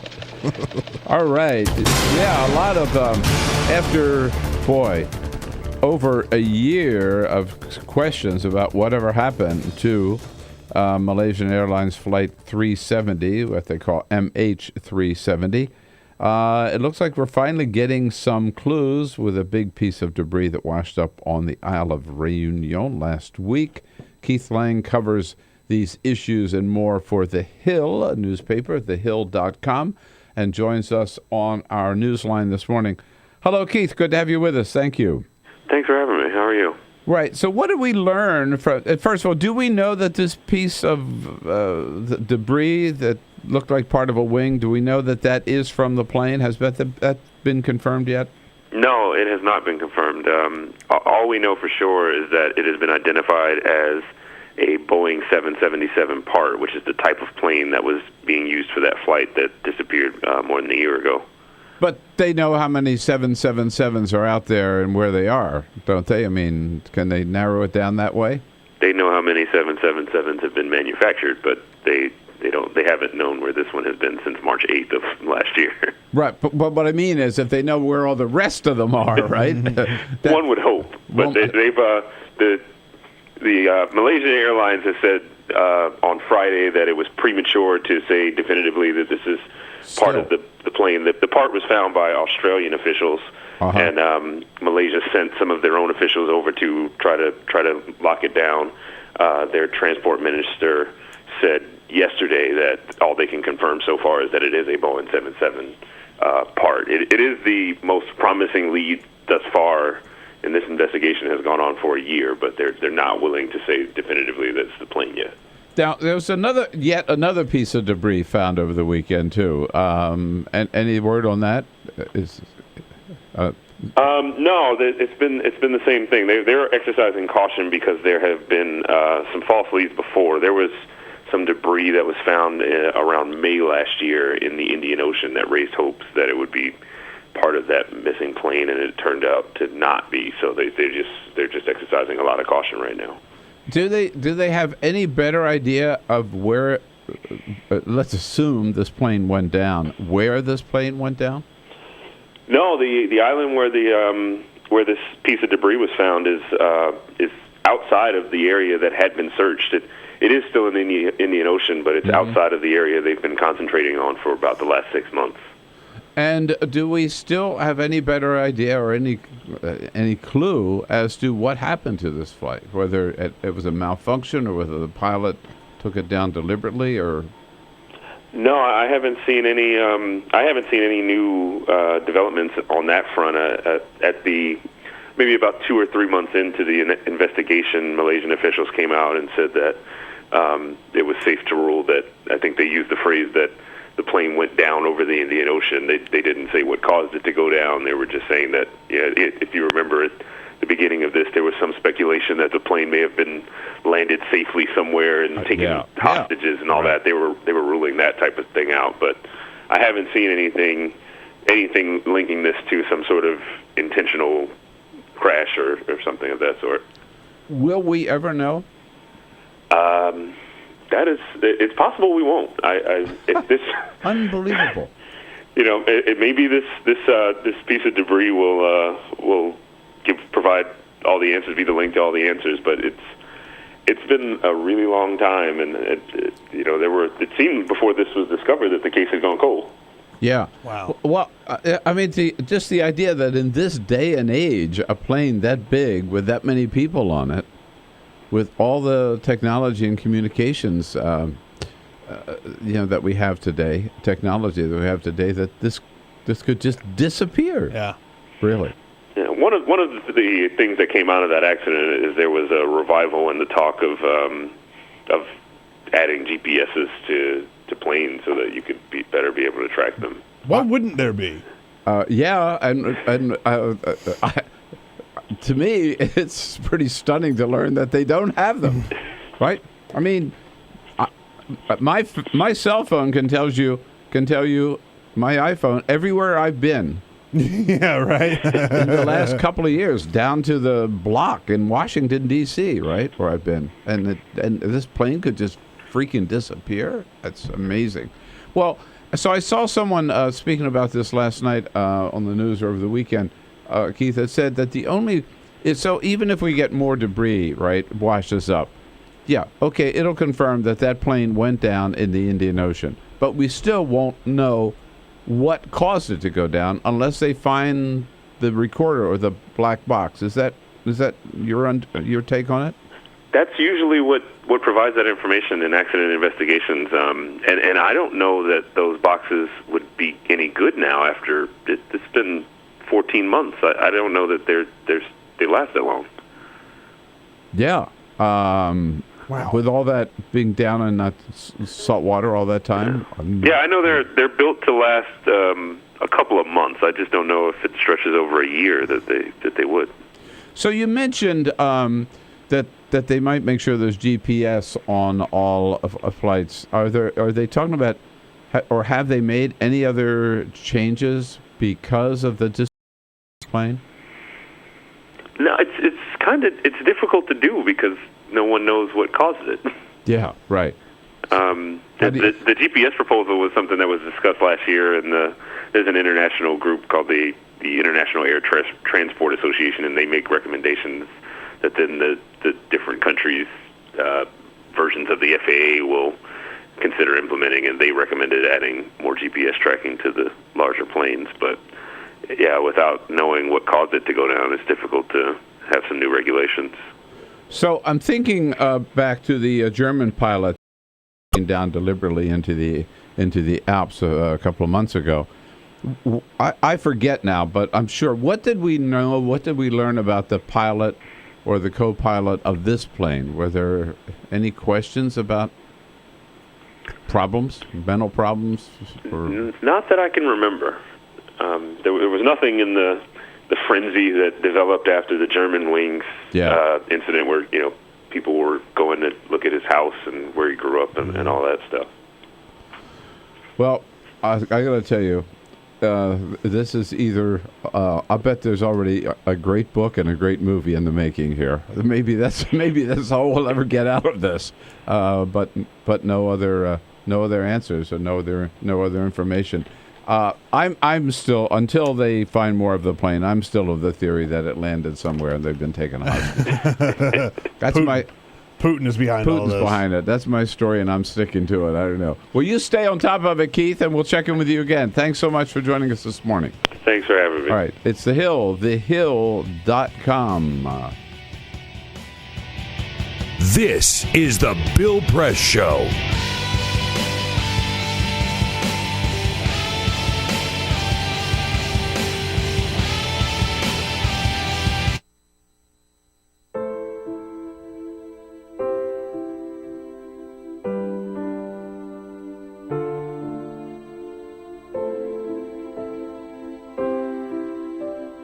I have run these canyons for 6 million years.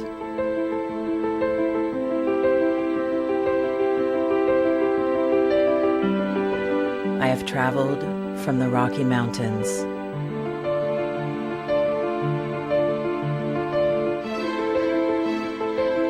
to the deserts, through scorching heat and freezing cold, from the land of the dinosaurs to fields of food.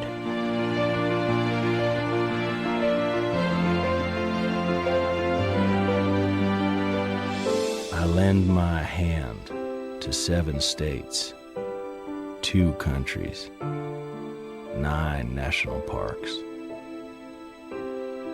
and 36 million people across an arid West.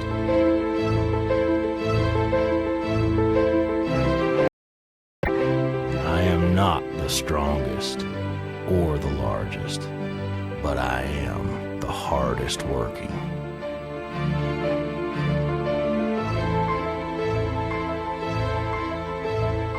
People love me. My playfulness, My beauty. my power.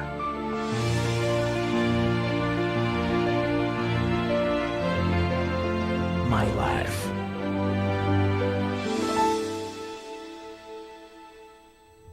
But I don't think I can offer any more.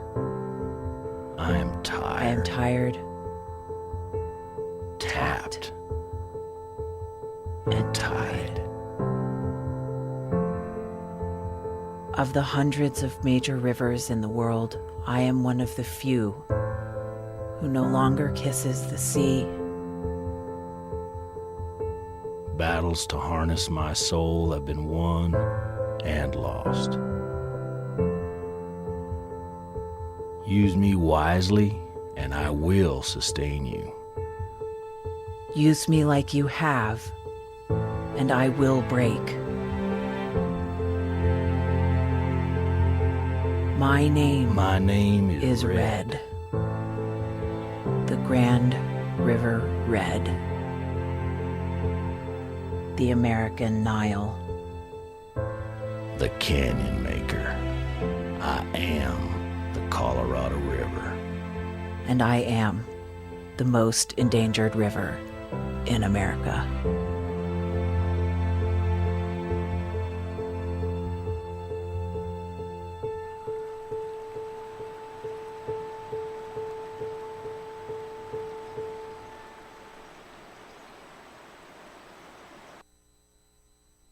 So, I'm kind of new here, but I've noticed a trend.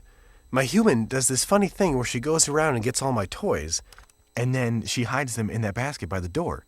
But it's always the same basket, and it's always in the same place. And then she acts so surprised when I find them, but, she's putting them in the same basket. Again. It's like, hello, that's where you put it last time. You were the worst at hide and go seek.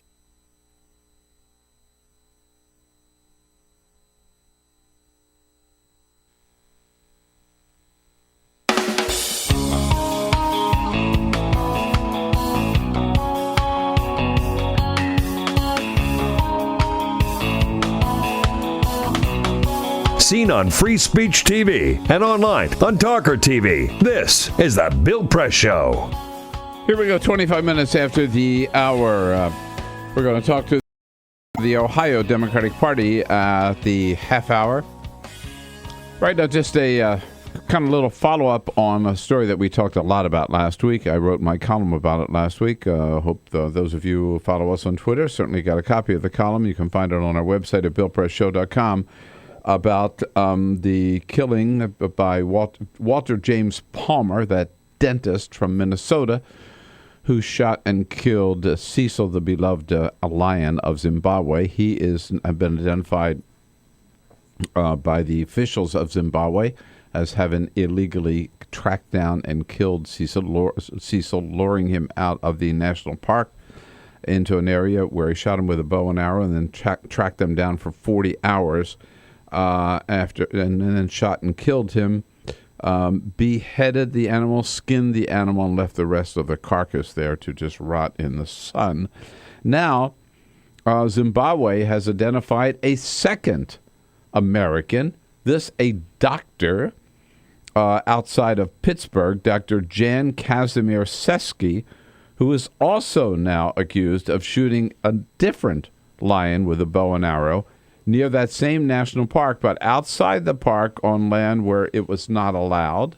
He was not allowed. This guy he's a oncologist at Allegheny General Hospital in Pittsburgh. He sounds just as sick and depraved as the dentist from Minnesota. What is it with these medical doctors who feel they have to get their rocks off by going out there and shooting big game? Listen to this guy. According to Safari Outfitters, this Dr. Jan Seski has slain animals. They get pictures of him alongside of animals he has slain, including elephants, a hippo, an ostrich, an impala, a kudu, and a nyala. They have in one photo. They say this Zimbabwe elephant is the 6th African elephant shot and killed by Dr. Jan Seski. Jesus. Yeah. This one guy's killed 6 elephants? Yeah. Can you believe it? I mean, these people are sick. Really. What is it about their manhood that they feel so, inadequate, right? Unable to get it up, that they've got to get their rocks off by paying all this money and going over there and kill some of the most threatened creatures and most beautiful creatures on the planet. I said in my column, and I mean, no punishment is too severe for these people. And this Walter James Palmer from Eden Prairie, Missouri, or Bloomington, Missouri, send him back to Zimbabwe, take him back to that national park, take his gun away from him, and just let him loose and let the lions take care of him. Yeah, that's hunting. Yeah, that's right. That's hunting. And I'll bet on the lions. This is the Bill Press Show.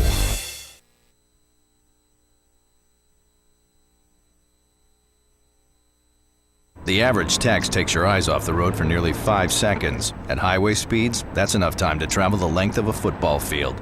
Stop the texts. Stop the wrecks. Before now, it's been difficult for criminals like us to know which states have loose gun laws. How would a criminal like me know which states permit me to carry loaded guns in their amusement parks, golf courses, or beaches? I have some violent friends. We all wear leather jackets and scream at women. And we want to find out which states we can buy and sell guns easily. CrimAdvisor.com.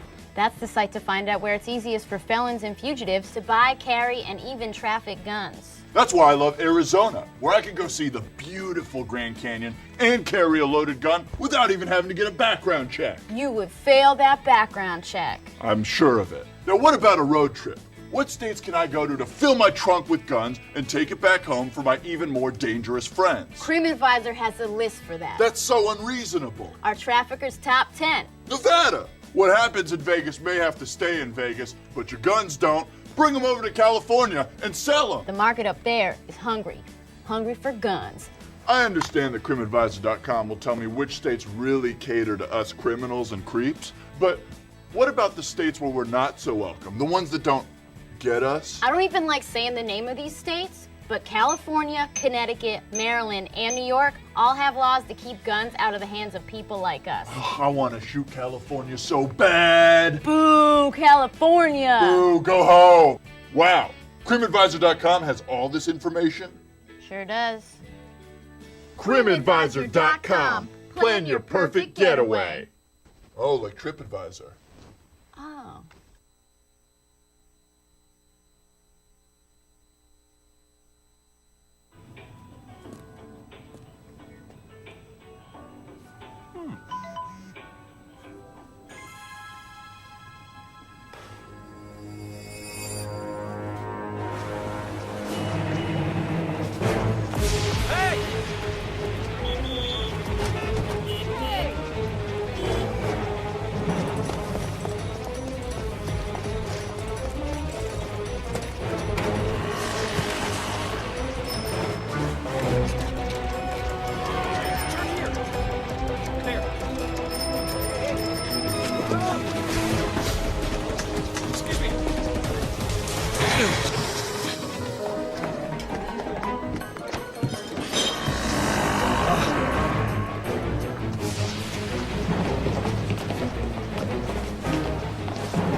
So, same time next week?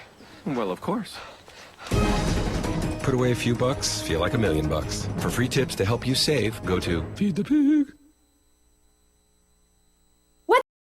What the frack? What the frack? What the frack? President Obama, are you fracking kidding me? Reopen the EPA studies. In Texas, Wyoming, and Pennsylvania. Fracking pollutes our oceans. Fracking poisons our water. Fracking makes climate change worse. Fracking relies on toxic chemicals that cause cancer. Ban fracking now. Ban fracking now. Go on. Ban it. Ban fracking now. Please.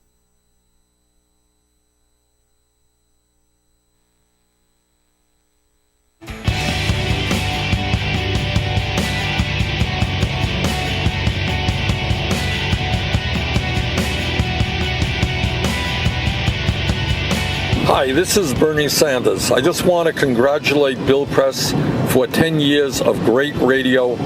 Bill, the progressive community needs your voice, and thank you so much for all that you're doing. Take care.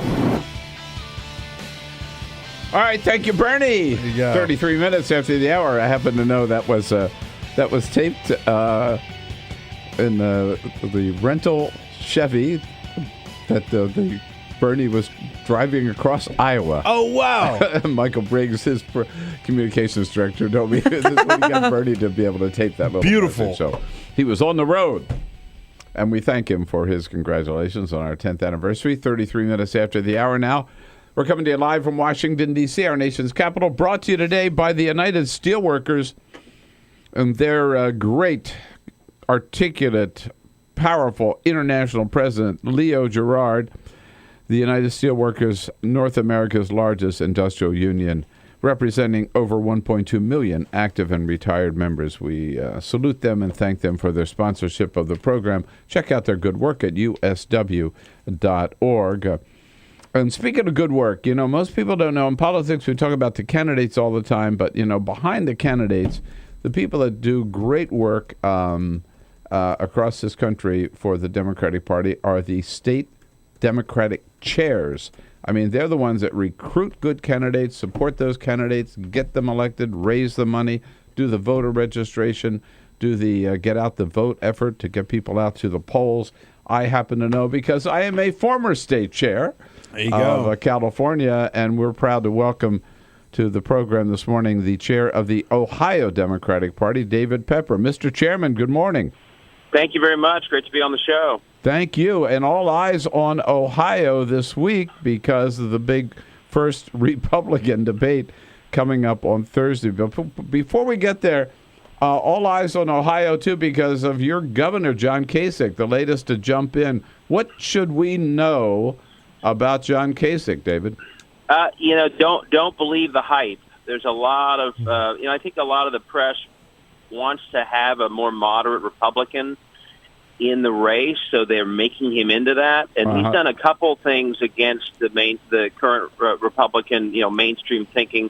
But overall, it's the same trickle-down economics. It hasn't worked in Ohio. We're in our 32nd straight month trailing the country in terms of our job recovery. He's basically destroying our public school system with an out-of-control for-profit charter school model that's the worst in the country. He attacked labor as fiercely as Scott Walker did in 11. He just happened to have lost because we repealed it with a very aggressive grassroots effort where 2 out of every 3 Ohio voters rejected what he tried to do. So, it's frustrating in Ohio to watch the national media, meet the press, treat him with kid gloves because they seem to think he's some kind of moderate.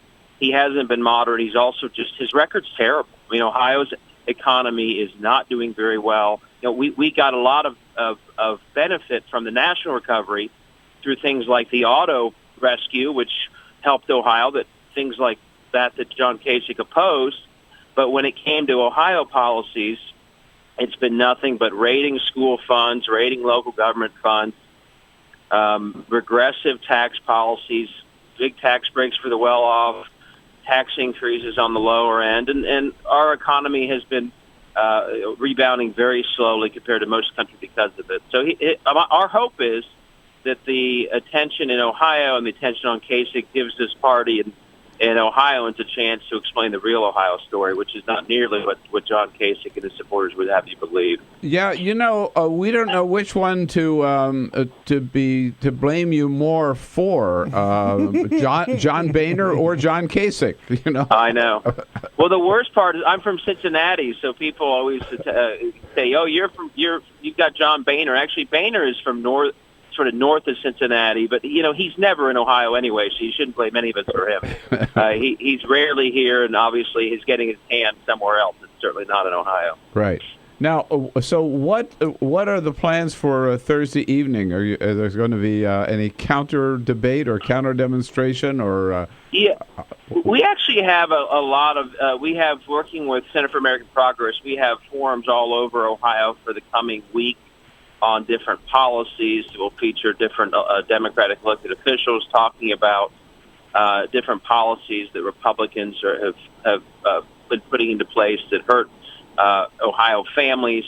On Thursday, we will have Chairwoman Deborah Wasserman Schultz in town, and myself and Nina Turner, who I partner with running this party, will together explain how none of the people on stage represent any ideas or values that actually will help Cleveland families, Ohio families, and then we're going to have a what should be a lot of fun, a debate watch party where we're trying to think of all the different ways. We may have a bingo game where you win if you match up enough of Donald Trump saying words like horrendous and frankly worse than that. So we're gonna take it seriously. We're going to spotlight how none of the 10 people on stage, whoever they are, actually have ideas that would help Ohio families, and then we're also going to hopefully have a little fun as well. What? How do you? I've keep hearing it, and I guess it's correct that no Republican has ever won the White House without winning Ohio. I mean, if there's any one state that could make the difference, it is the state of Ohio. So how do you see Ohio today, red or blue? Honestly, it depends on how high the turnout is.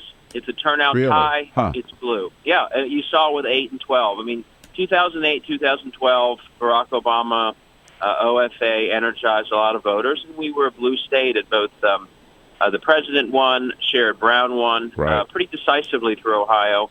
When we had low turnout in 2010 and 2014, we were red. There's no doubt about it. So our goal as a party is to, a lot of parties in a lot of states struggled in 14, obviously.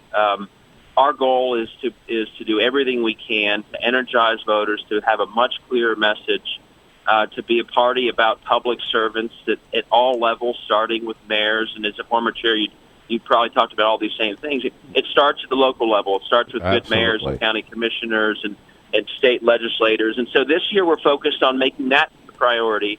And then we roll into 16 with having built a base of good public servants to a true permanent engagement effort. One thing voters told us, because I'm a new chair, I started on January 1st.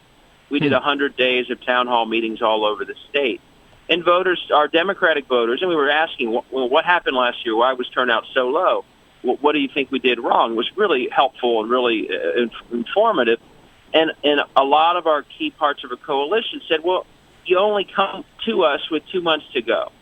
And then you ask us for our vote, and it doesn't feel right. It doesn't feel like real engagement. So one thing we're doing, we recently created a Hispanic Latino caucus. We're creating a Veterans Caucus. So we as a party have to really push on turnout, because when turnout suffers, we're the ones who pay the price. It's normally the voters who would vote for our candidates that don't show up. Republicans know that. That's why they try and make it so much harder to vote. And we have to protect the right to vote every day of the week, which we do, but we also have to go further and get folks energized, not just to vote every 4 years, but every year. And if they do vote, if we start getting in turnout, 70, 75%, we will win Ohio. The Koch brothers can spend all the money in the world they want, but if we get that turnout up that high, the numbers are pretty tough on the Republicans if we win. No, that's real. That's really, really key. There's nothing more important. And of course, the Republicans, they know how important Ohio is. That's why they're having their convention there, right? Yeah. Yeah, no, they're all in. And one message we try and send is, listen, we in Ohio, we are spirited, we're energized, we got some new energy in our party. Convention here in a couple weeks. They literally are on the ground sending out mail. Last year, the Koch brothers literally sent out tons of mail against the Columbus Zoo levy.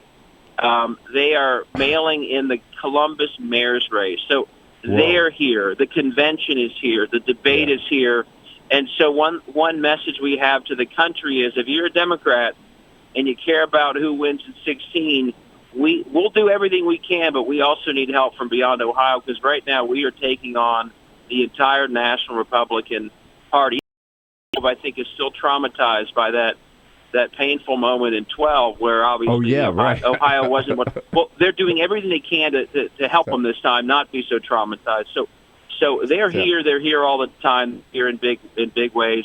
And I'll give them credit that they were smart to bring the convention to Ohio. Mm-hmm. They were smart to bring it to Cleveland, and we will do everything we can to counter it. But the more we can get national Democrats to see what obviously the Republicans see, the better. Well, we're glad to be part of that this morning, and very, very happy that you are on the job and leading the counterpunch there in Ohio. And by the way, having given you a hard time about John Boehner and John Kasich, I do have to salute you for sending us Sherrod Brown. There's nobody better. He's a great friend. Absolutely. Great friend of mine, great friend of the program, and you talk about a fighter for working-class families and middle-class families in the United States Senate. Nobody's stronger than Sherrod Brown. We love him. So you're right. He is a phenomenal senator, and obviously he speaks up for workers from across Ohio, but also for the whole country. All right. Well, you take good care of him and yourself. Again, Mr. Chairman, congratulations. Thanks. And we're so glad you're on the job there. Thanks, David. Take care. Let us know when you'll be here. All right. Yeah, we'll come out and see you. All right. Thanks, David. See you. Bye. This is the Bill Press Show.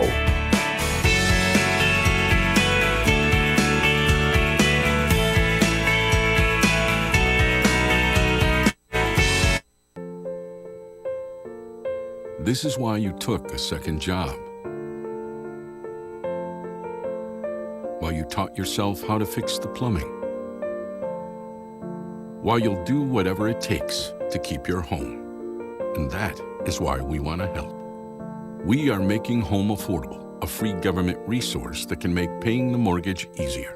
Call 888-995-HOPE today.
So, same time next week? Well, of course. Put away a few bucks, feel like $1 million. For free tips to help you save, go to Feed the Pig.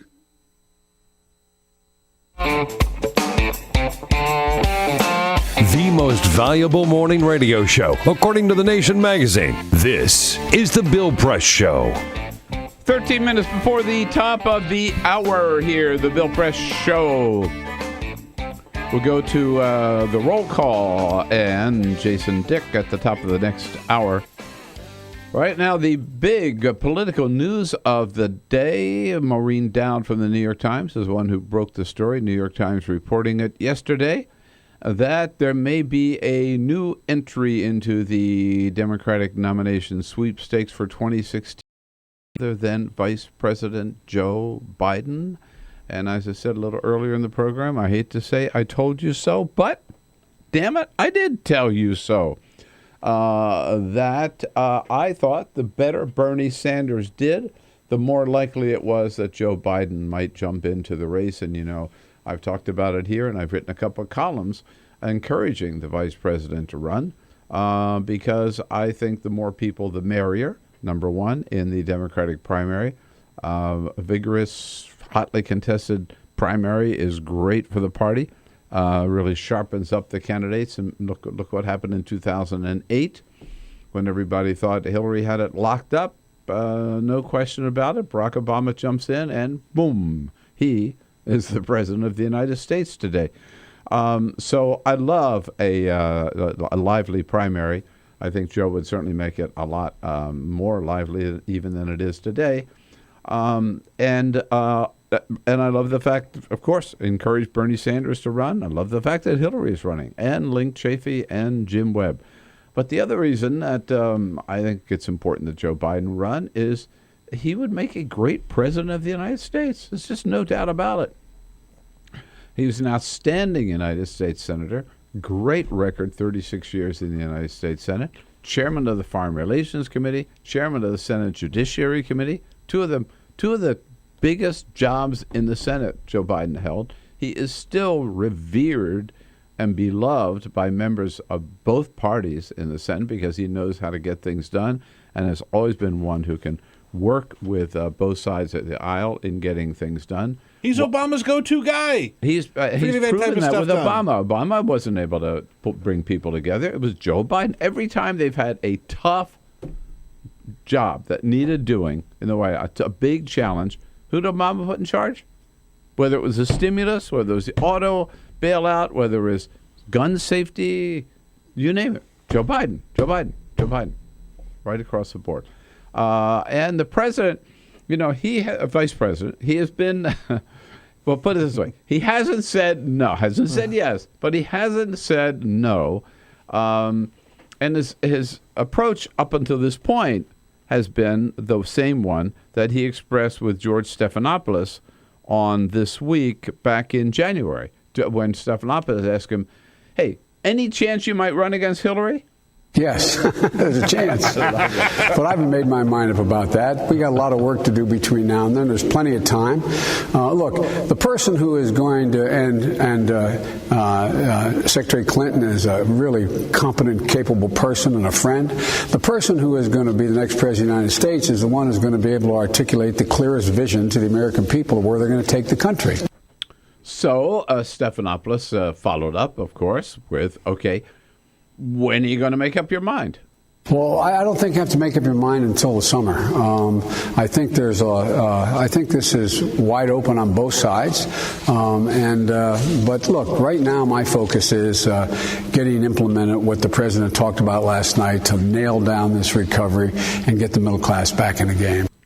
So here we are. It's summer, no doubt about it. It's August 3rd. And he is in the process of making his decision, again, according to the New York Times. And the vice president's office has not denied it. He has been holding meetings at his Washington home here, maybe at his home in Delaware as well.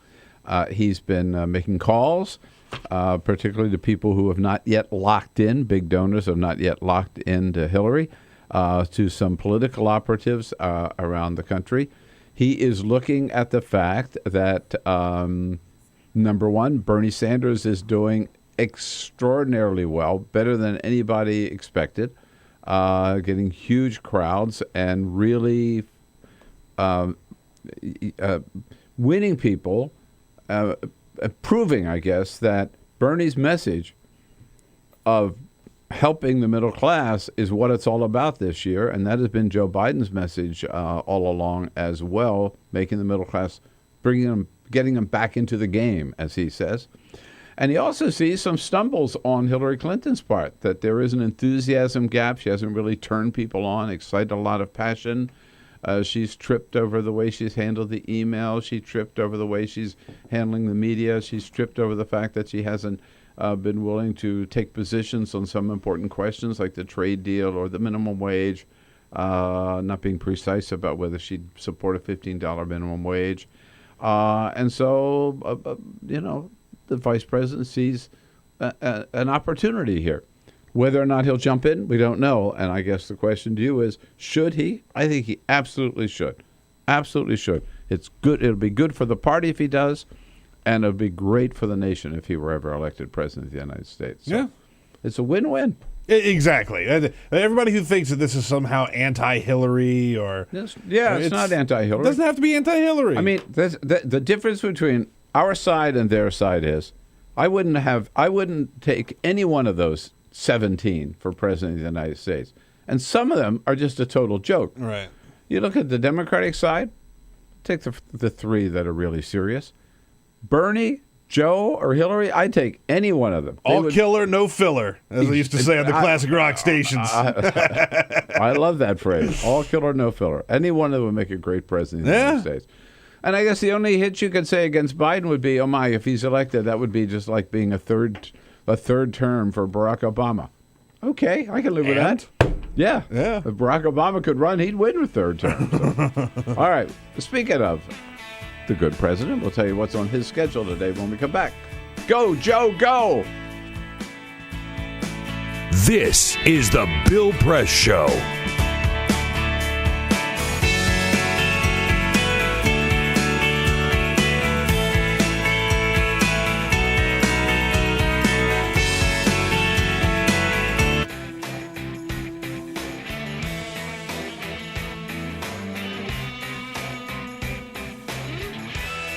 Hey, 2 hours is never enough, you know that, so we look forward to having you join us for a third hour this Monday morning. And remember, for hour number 3 on Free Speech TV, you're going to have to wait until 5 o'clock Eastern, 4 Central, 2 Pacific.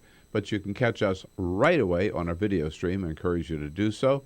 Move over to youtube.com/TalkerTV. Jason Dick from the Roll Call, Capital Editor for the Roll Call, will be here.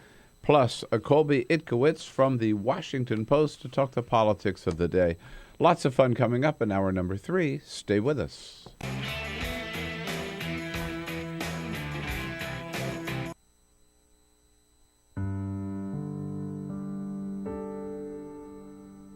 A few years ago, plastic bag waste in our city came to a tipping point.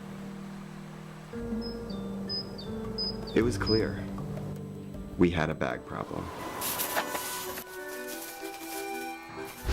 My department was tasked to reduce plastic bag consumption. We needed to come up with ways to change human behavior. So we asked ourselves, would you like it back? What do people really hate? Yep.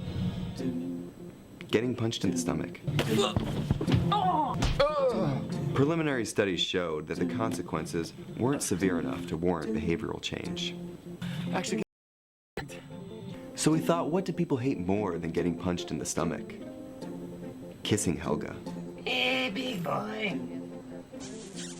People didn't find her so offensive after all, so we had to get creative. How many bags? Okay, now, pour this ice water down your pants. We tried everything.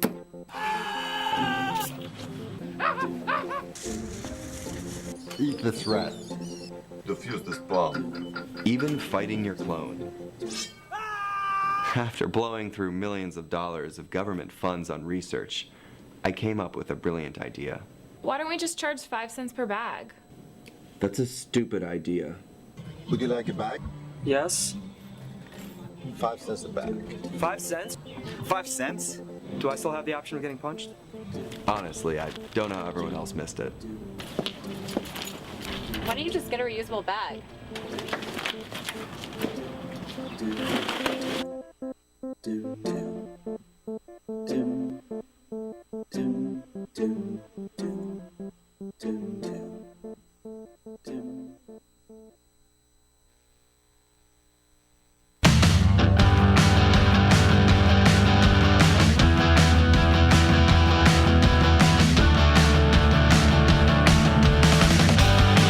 This is the Bill Press Show. All right, reporters for Roll Call and the Washington Post in the next hour here of the Bill Press Show. President Obama will be speaking to the Young African Leaders Initiative the program this morning. They have a big summit here in Washington. This afternoon, he will be unveiling the new rules on climate change, which we talked about a little bit earlier in the program. And then he has an ambassador credentialing ceremony in the Oval Office at about 5:20 this evening. Our briefing with Josh Earnest at 12:30. This is the Bill Press Show.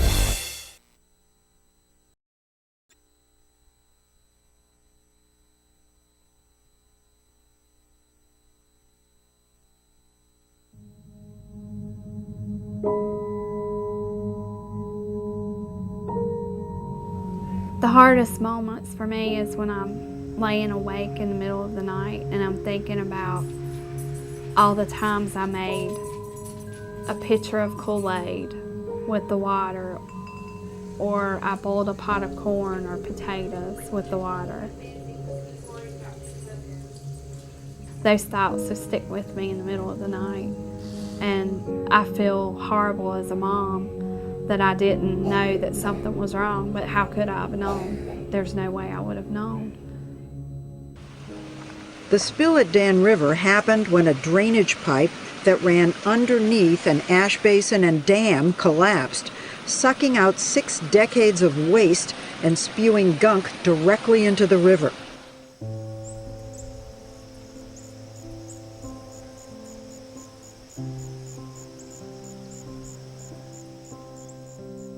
My husband and I just kind of looked at each other like, should we be concerned? We live right next to an ash pond, and this was coal ash spilling into the Dan River, and we learned at that point all of the toxins that were included in coal ash.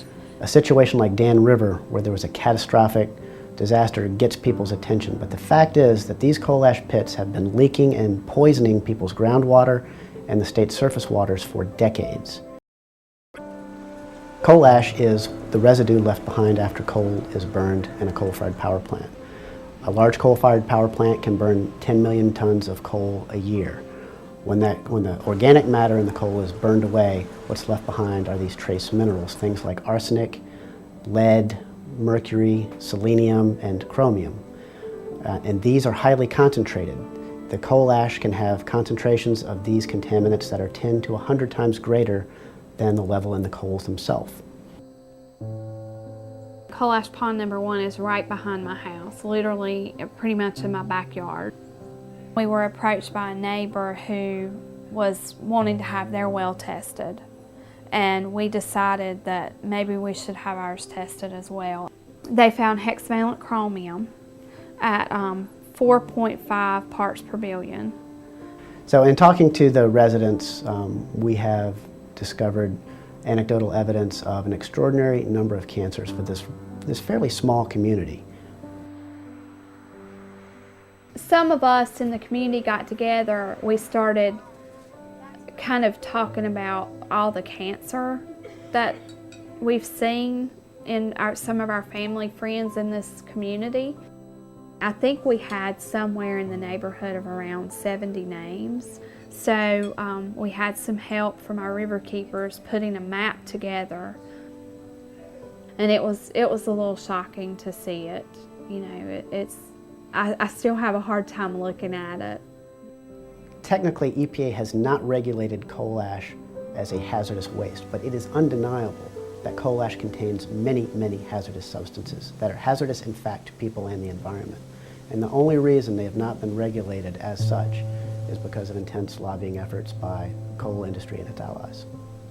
A lot of these chemicals are simple elements, but when you find them at the levels that they exist in around coal ash ponds, then you're starting to talk about cancer, brain tumors, you're talking about birth defects, developmental problems, neurotoxicity.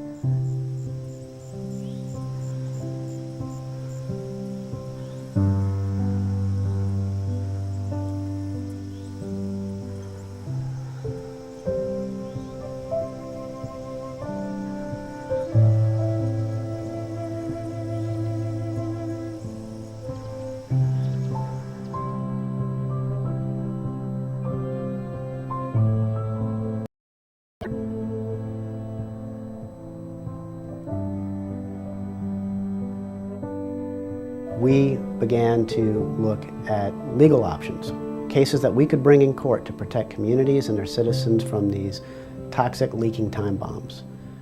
In 2002, North Carolina enacted a public financing mechanism for judicial elections. This kept private money out of judicial elections.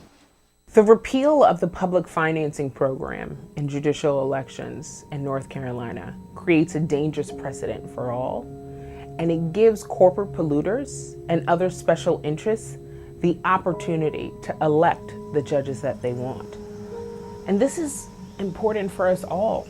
Everyone should care about this, because when you think about the fact that the state and the federal government have basically abdicated their responsibility to regulate these issues, the state courts are the last stopgap.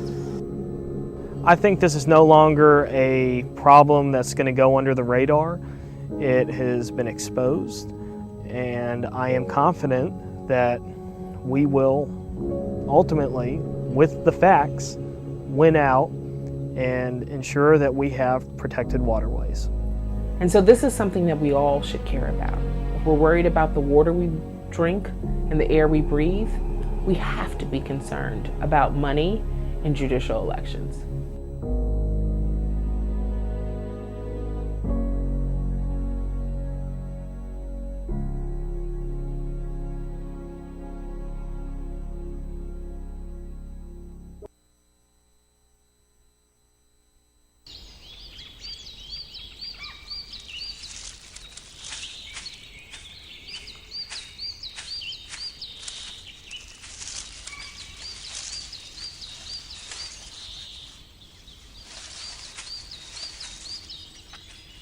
At Earth Justice, we defend the environment in the courtroom.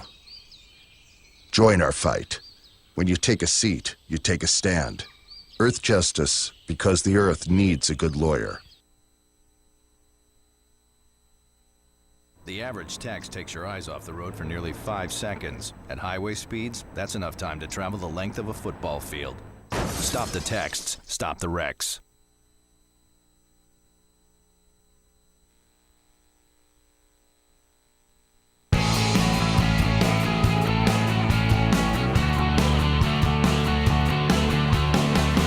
Broadcasting around the nation, on your radio, on your TV, and online. This is the Bill Press Show. Will Joe run? That's the word here in Washington. A buzz with the report from the New York Times that Vice President Joe Biden now seriously considering jumping into the race for president in 2016. Watch out, Chappaqua. Here he comes. Hey, hello, everybody. Great to see you here on a Monday, August 3rd, the Bill Press Show. Coming to you live from Washington, D.C., our nation's capital, and our studio here on Capitol Hill. Good to have you with us, and thank you for joining us here with you in every corner of this country, either on your local progressive talk radio station or on one of the two great radio apps, TuneIn or iHeartRadio. They're both free. Download it. Follow us on the radio wherever you go. And we're also here with you on television, on Free Speech TV, we're nationwide and worldwide on our video stream, youtube.com/TalkerTV, TAWKR-TV. Again, thanks for being with us. Don't forget, we'd love to hear from you as to what you think about the issues of the day. Give us a holler at 866-55-PRESS or send us your comments on Twitter at BP Show or on Facebook at facebook.com/Bill Press Show. Team Press in place, more or less. It's hard rounding everybody up. Summertime, man. I know. Peter Ogburn and Lalisa Murphy, they're stuck here. They don't are. They don't get any vacation. Jamie Benson does. He's taking advantage of it. So Ray Rogers filling in for him again today, taking your calls at 866-55-PRESS. And we made a mistake of giving Cyprian Bolding a day off, and he hasn't come back. And it's been 2 weeks now. So that's the last day he gets off. But Monty Kanzler, fortunately, is here to fill in as our videographer for the day. And pleased to welcome the acting editor, interim editor now of Roll Call, but also at the same time continuing his job as the Capitol Hill editor for the great newspaper Roll Call. Jason Dick in studio with us. Hello, Jason. Good to see you. It's great to be here. Wearing two hats. Man of many talents. I have many hats. They're overflowing out of the closet, and I've just got two on today. Christina Bellantoni, who was the editor for Roll Call, is now will soon be taking a position with the L.A. Times. She is. A great friend and a wonderful, great talent, too. A great colleague, too. She's somewhere in Arizona right now. Hopefully she's getting a really good breakfast from some of the recommendations I've sent her. That I passed on to her. It's my hometown. Oh, nice. Phoenix. I'm one of the. I'm actually third generation Arizonan, so one of the rare, almost like a Martians are more common. Well, or as John McCain calls you, the crazies. Right. Exactly. One of the crazy. Anyhow, good to have you here. Thank you. To be here. And we got so. You can't do a show these days without at least mentioning Donald Trump, all right? And he was on the Sunday talk shows again yesterday. There's so much anticipation about how he is going to just destroy this Republican debate, right, on Thursday. It sounds like it. And, when you think about the fact that Jon Stewart's last night helming The Daily Show was on Thursday, maybe he's just saying, I can't top this anymore. I can't create satire that matches what I see in the day, so I'm just walking away. I don't think it's a coincidence that the Republican debate is Thursday and it's also Stewart's last day. It's very good. But Trump insisted yesterday, he said, I'm not going to be in the same league with these guys because that's not who I am. I'm not a debater. These politicians, I always say, they're all talk, no action. They debate all the time. They go out and they debate every night. I don't debate. I've created tremendous jobs. I built a great company. I do a lot of things, and maybe my whole life is a debate in a way. But the fact is, I'm not a debater. It's so outrageous, the stuff that he says. It really and is. It just rolls out, And also, I have to say, as a producer, guys, you can't just keep putting Donald Trump on your TV shows on his cell phone. They do this all. Gets away with this crap. He was on ABC This Week yesterday. Live from Palm Beach or something, right? They never get him in studio. He can just literally phone it in. Yeah. It drives me nuts. I know. I'm not a debater politician. I just don't talk. I build things. I create great companies. I like these losers. That's right. Too much. Anyhow. Jason here with us for the first half hour. And then Itkowitz from the Washington Post will join us at the half hour. We'll get right to the news of the day, but first, this is the Full Court Press. Just a couple of other stories making news. Okay, so we've talked about the struggles of McDonald's, right? They're not doing so good. Not as much food as they used to. We talked about how they're rolling out the all-day breakfast. Well, they might even have a bigger idea up their sleeves. In Australia, they are testing their upgraded gourmet breakfast menu, according to the Daily Mail. Images of new menu items are popping up all across Australia, such as corn fritters, a brioche bacon and egg roll, Belgian waffles, and a cafe breakfast platter, which has sourdough toast, 2 pork sausages, scrambled eggs with spinach, grilled tomatoes, hash browns, and tomato relish. I don't know if that's going to catch on worldwide, but they're testing it in Australia. Maybe they'll roll it out here. Just put it out. I report and decide. Isn't it strange that they would use Australia as that's the test market? Everything's bigger in Australia. I guess it's like so, the Texas right? of continents. It must be. The test kitchen for McDonald's is Australia. Well, I don't care what they serve. I'm not going. Yeah, exactly. It's Monday, so let's take a look at the weekend box office. Big opening weekend for Tom Cruise and Impossible Rogue Nation. It launched with some big money, $65 million in 40 international markets. This knocks Ant-Man out of the top spot. I finally saw Ant-Man, by the way. It's a good movie. I haven't seen... it's a nice small movie. It's a small little movie. tiny little flick there. I can't hate this story enough, but this is so classic. So, in Canada, they built this robot called the Hitchbot. And it's a robot designed to hitchhike, right? So it holds out its thumb, and you pick it up and you take it to wherever you're going, and then you let the robot out. Well, it's a social experiment that these scientists built this robot to just see how it would work, right? It worked very successfully across Canada last year, and they did it in parts of Europe, and then it came to America. Yeah, and nobody. They launched it in Massachusetts 2 weeks ago, and then over the weekend they tweeted out that the robot had been destroyed in, where else? Philadelphia. Oh my goodness. The robot made it to Philly and somebody destroyed the robot. He destroyed this thing it's worked in many different countries. They bring it here and it gets to Philadelphia and that's too much for it. Somebody broke the robot. They said they have no plans on rebuilding it.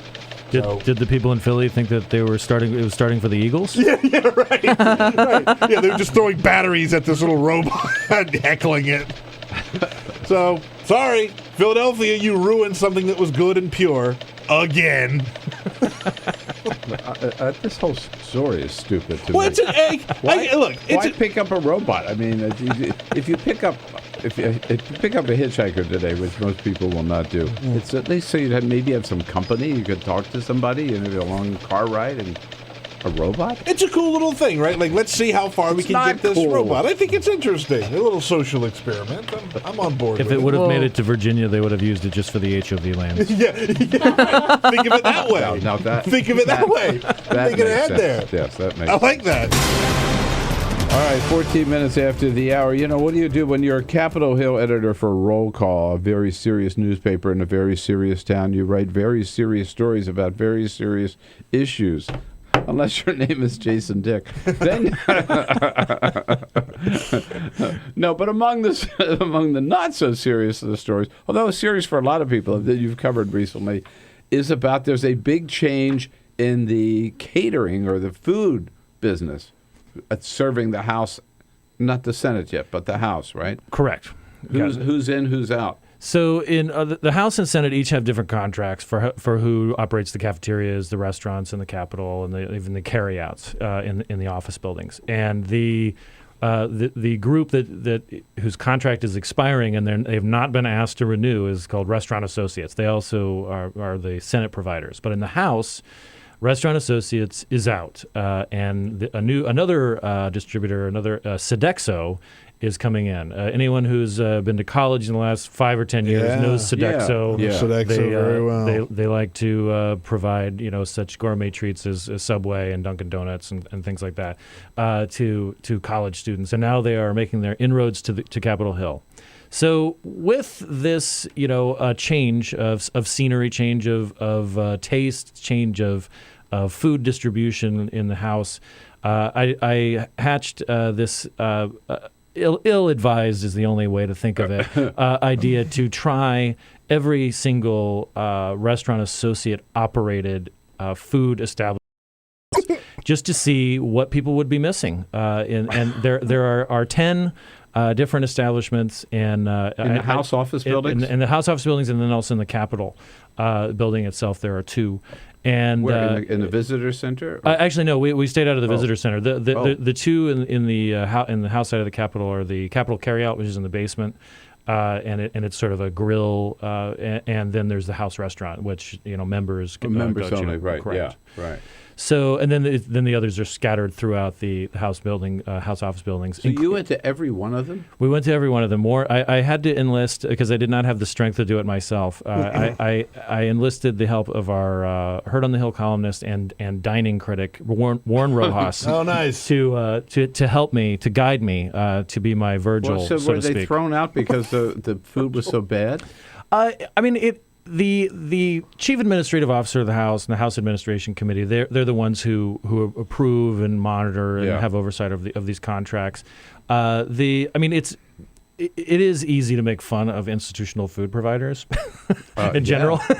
Right. From the first cafeteria meal that we have as kids to any time that we have to eat in an airplane or something like that. I mean, you feel that you've done something wrong almost when you're eating Being this food. punished, right? But among some of the, the Congress looks at these as they look at almost any vendor. They look at whether people are happy with the product, including members all the way to staffers. Mm-hmm. They look at what employees the employee situation is like. So it's a variety of factors, and for whatever reason, it could have been just a simple cost thing. It could have been that Sodexo underbid Restaurant Associates. They're changing. So, overall, how was the food? You would not call it gourmet. Well, so the name of the series that I've engaged in and frequently bribe or drag Warren into it as my co-collaborator, and this is his first co-byline in it, is called Where Roll Call Dares. And what we do is we try to think of things that no self-respecting Washingtonian would ever do. And this fits right in. How many self-respecting Washingtonians are there really, though, Jason? It's true. But there are certain things that certain lines you just don't cross. Our first in the series was taking the DC Duck Store last year. Yeah. Look at Bill. Every time I see one of them. This is so great. Then we I waited in line Georgetown Cupcakes in Georgetown to see if the 76-minute wait was worth it for the cupcake.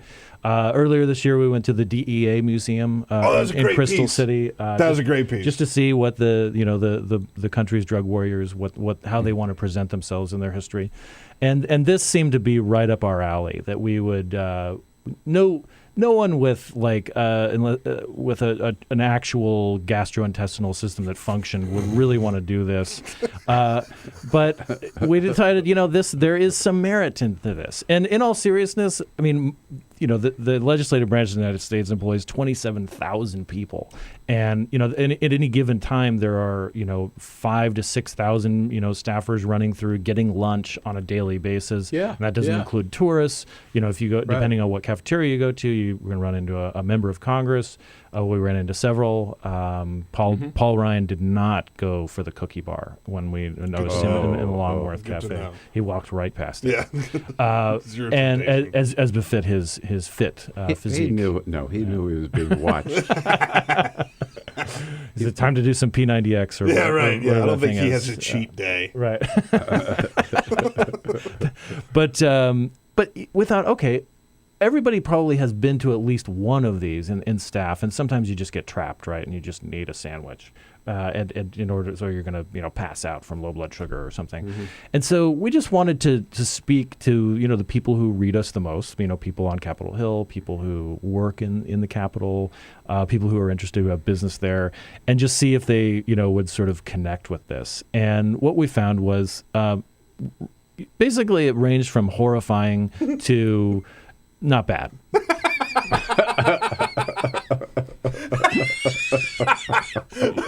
Delicious. There were very few instances where either Warren and I thought that's delicious. We started at the sadly misunderstood Ford building in Southwest, which actually we wanted to start there because a lot of people who are housed in the Cannon office building, because they're doing all these renovations there, they're going to be temporarily relocated to the Ford office building. So the Ford office building is on the other side of 395. It's in the southwest, quadrant of the city. It's the only it was surplus property by the federal government. It was built during the New Deal to house all the new federal employees that were starting, and then the federal government did not want it, and so Congress bought it. Congress taking in the orphan building. It has a charm that you usually associate with mid-century hospitals or prisons. One of the I got to stop because we have to take a break here, though, and I'm getting so hungry I can't stay. Yeah. Enjoying that breakfast, America? Not necessarily. You don't necessarily. This is not the kind of place you go to Open Table to make a reservation. None of this. No. Jason Dick here with us from Roll Call. More fun and games about the United States Capitol when we come back. This is the Bill Press Show.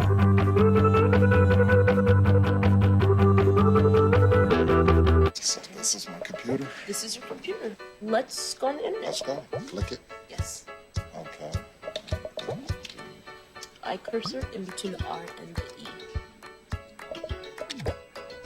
Pressing dot, I want you to just push the period. She's gonna love me all over again. That's it. Jamaica, here you come. Here we go. Good job.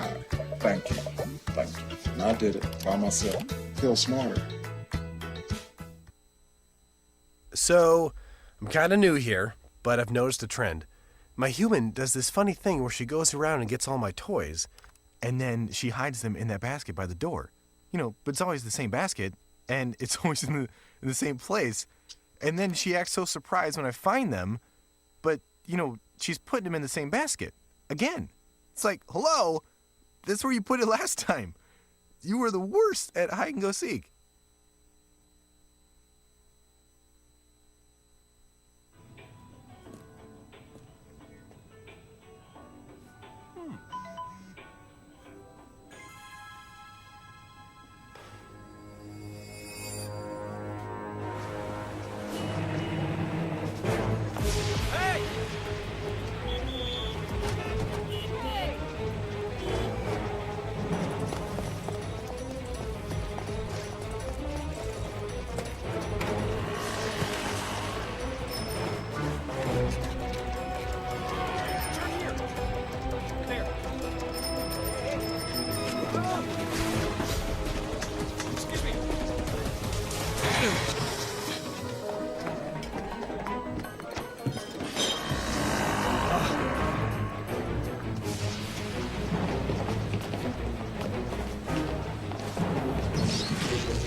So, same time next week?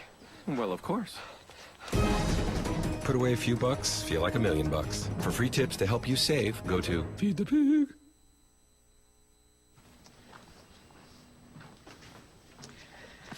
All right. I know this isn't any fun to talk about, but we should. Okay. So who's going to do what? I'll pack the dead batteries. Great. I'll only put what I don't need into a duffel bag. Perfect. That's totally unhelpful. No problem.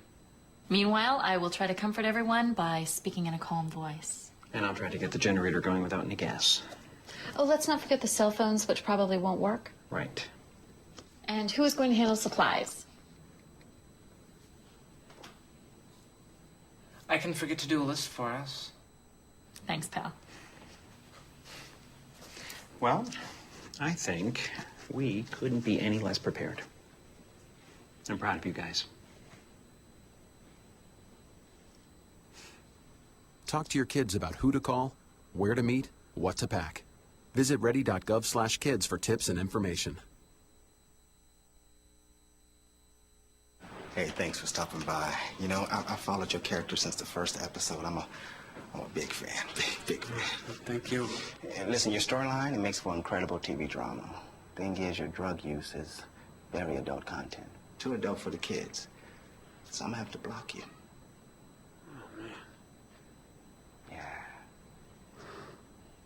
Well, have a good one. You're a nice lady.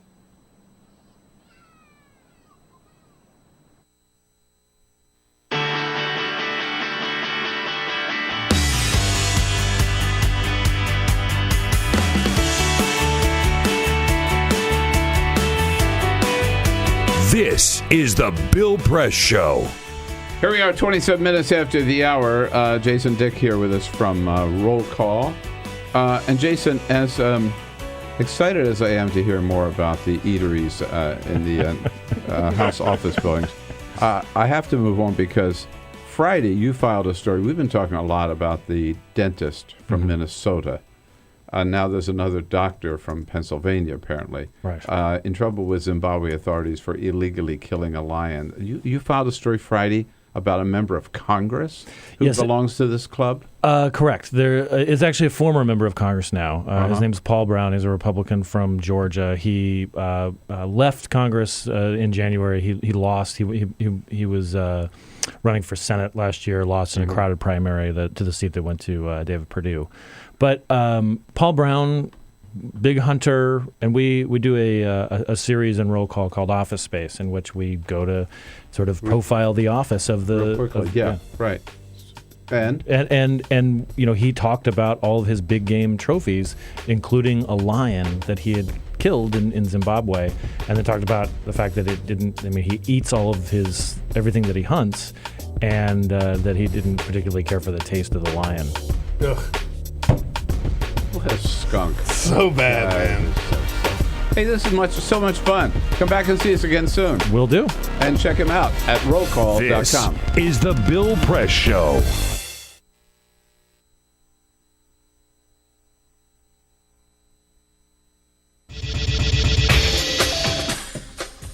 Tune into Free Speech TV for Democracy Now!, a national, independent, award-winning news program bringing you people and perspectives rarely seen on corporate media.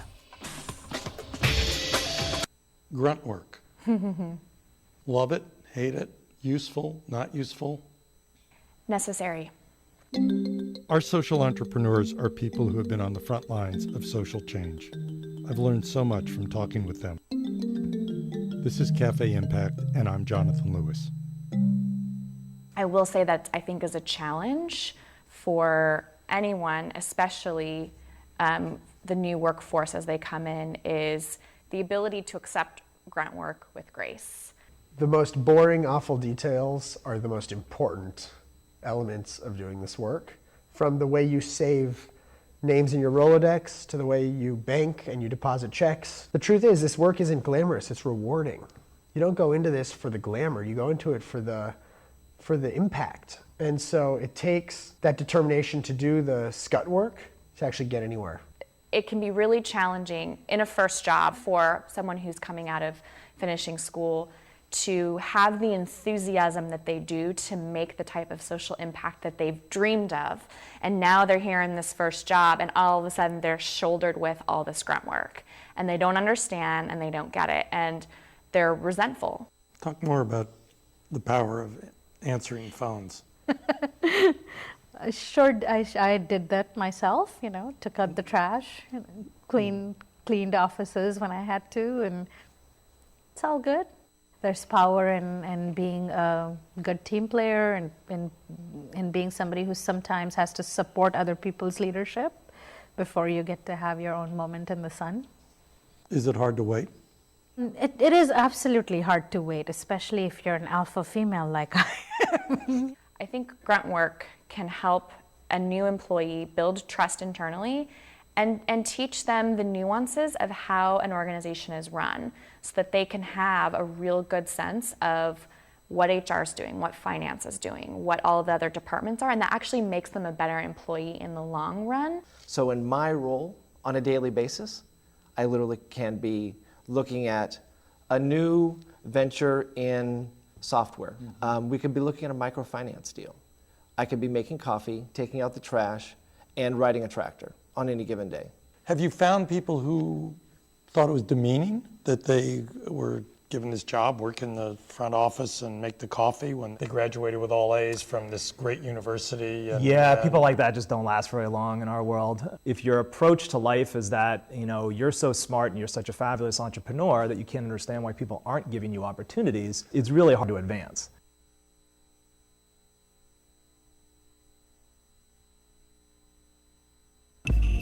Tune in to Gay USA with hosts Ann Northrup and Andy Hum for in-depth coverage of lesbian, gay, bisexual, and transgender news. Watch Gay USA every week, only on Free Speech TV.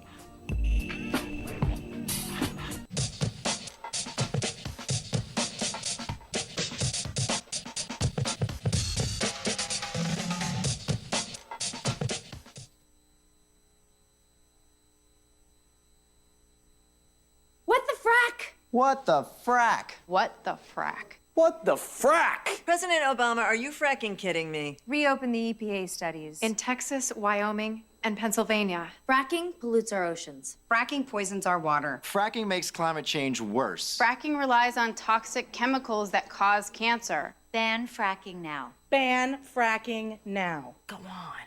Ban it. Ban fracking now. Please.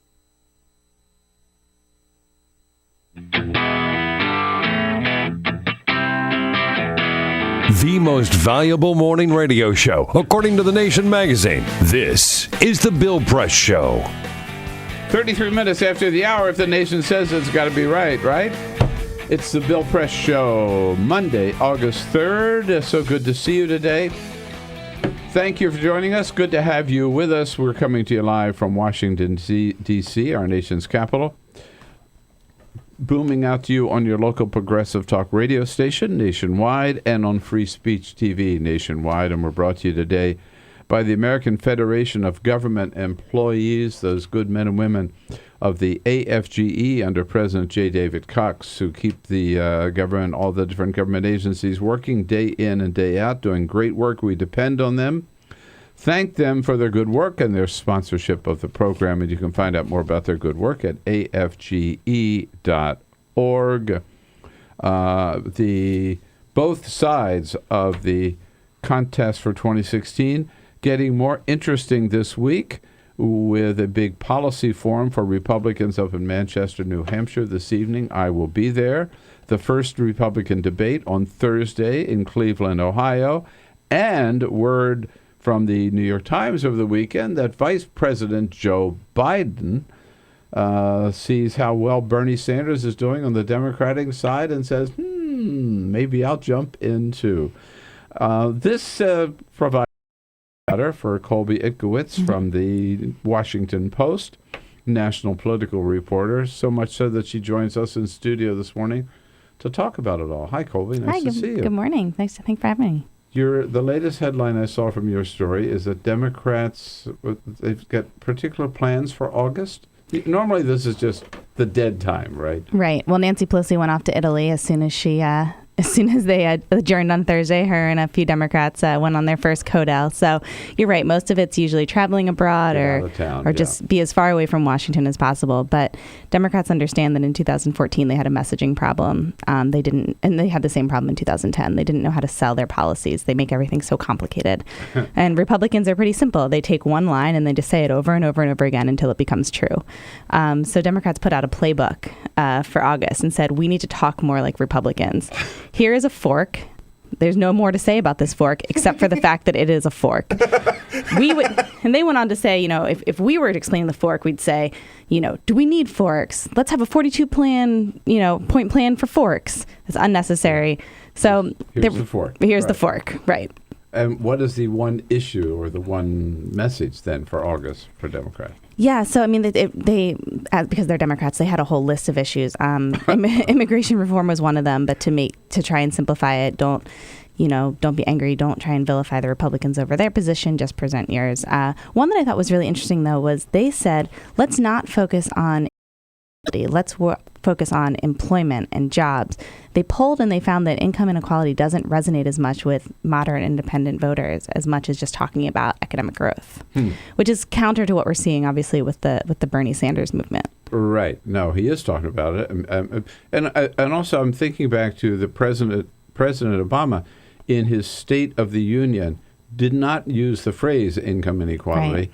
He called it middle-class economics, I think. It was middle-class something. Yeah, that sounds right. But they came up with an alternative phrase, if you will. I think right? knew what he was talking about. And at the White House, because I go to the briefings, we were all saying, is he going to make income inequality? Is going to be a big part of the speech? Or we're going to hear the phrase, and they were a little cagey about it, and that's why, because they did not use the phrase at all, or he did not. It resonates with a certain type of voter, and the type of voter that's kind of rallying around Bernie Sanders. But apparently what they found is that for the moderate American voter, the independent, and certainly for the Republicans, they hear that as class warfare, and that turns them off. Whether that's not what the Democrats are saying, but that's what they hear. Right. Now, have we reached the limit on Republican candidates? I mean, with Jim Gilmore being number 17. I think he was. So in the Washington Post, we have a huge whiteboard. It's about the size of the whole wall with candidates written in orange marker. And we cross them off as they enter. And I think we've gotten them all. So I don't think we have any more coming in. I think Peter King we might still have on there, but he's already said he's not. Michelle Bachmann's not, Sarah Palin. They're kind of left on our board a little empty. Yeah. He was one of the ones. Right. Bob Ehrlich. Oh, Bob Ehrlich, right. Yeah, Governor Ehrlich. Oh, yeah. Ruled it out. I mean, a former governor, why not? So many others have. Honestly, at this point, why not? I mean, it's so interesting, right? Because you look at someone like a George Pataki who has, he was a governor of a major state and did very important things, and yet he's considered almost a joke in this field. Yeah, so, it really is. But it was too long ago for George Pataki, right? I think. Right. Yeah. But so we're at 17 there, and on the Democratic side, is this serious about Joe Biden? So it's hard to tell. I mean, a lot of former Obama. I hope it is. By the way, I'm a big Joe Biden fan. And I think a lot of Democrats, a lot of people feel that way, and they'd like to see him get in. But at the same time, a lot of Joe Biden and Obama advisors have already jumped into the Hillary camp, or already helping her. A lot of Biden-Obama donors have already invested in her. I think they're probably feeling a little torn. I think there was probably a time that it seemed clear that Joe wasn't getting in. Now with this news that his son on his deathbed said, "Dad, you've got to do it. You've got to make it one more run for it." I would imagine, now I don't have aspirations to be president, but I would imagine that if you lived your whole life with that aspiration, and you saw, all right, maybe there's one more go in me, it might be hard to let that go. Right. And remember, if we can, Lisa, he has never he has never said no way, no. Oh no, how, never. Right? In fact, his stance until this week, right, has been what he told George Stephanopoulos back in January when Stephanopoulos just asked him point blank, "Is there any chance you would ever run against Hillary Clinton?" And his answer.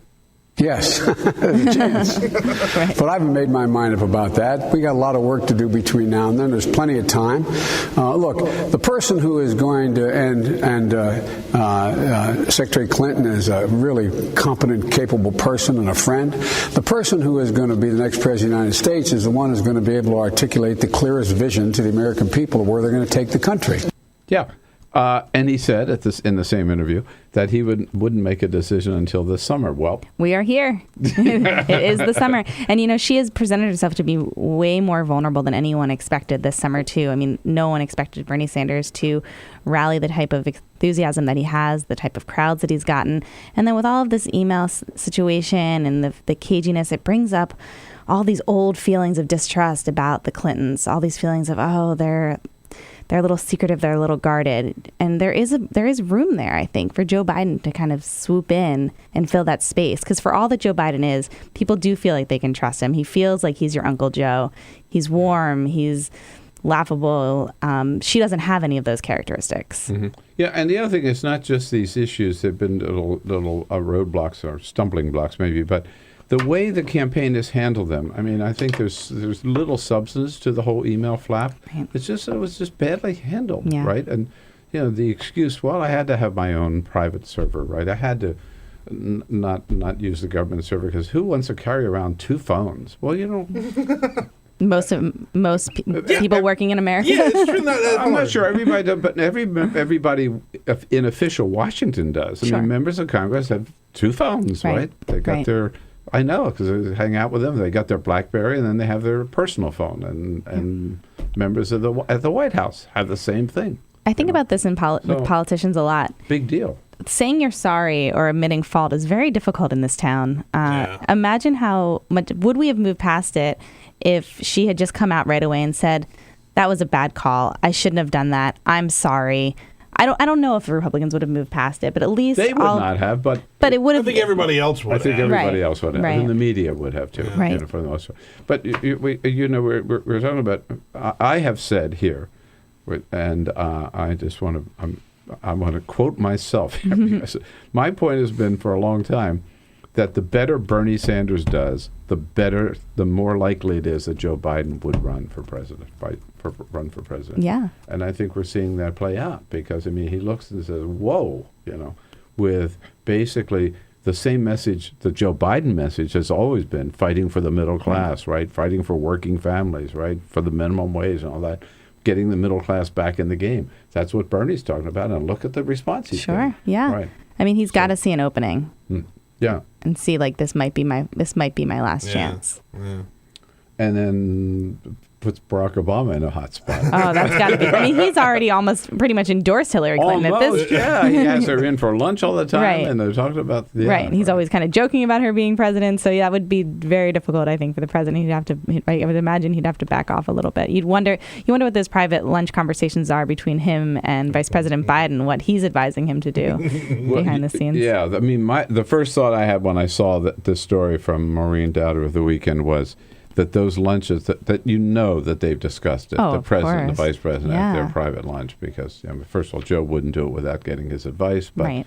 and Obama thinks, oh my God, what am I going to do? Meanwhile, we know everybody here in Washington, either directly or indirectly involved in politics. All we're looking forward to is the big debate Thursday night. The first Republican debate, and we still don't know who the top 10 are, though it's getting close. Right. We'll talk about that with Colby Itkowitz when we come back here from the Washington Post. 866-55-PRESS. You want to jump in? Now's your chance. This is the Bill Press Show.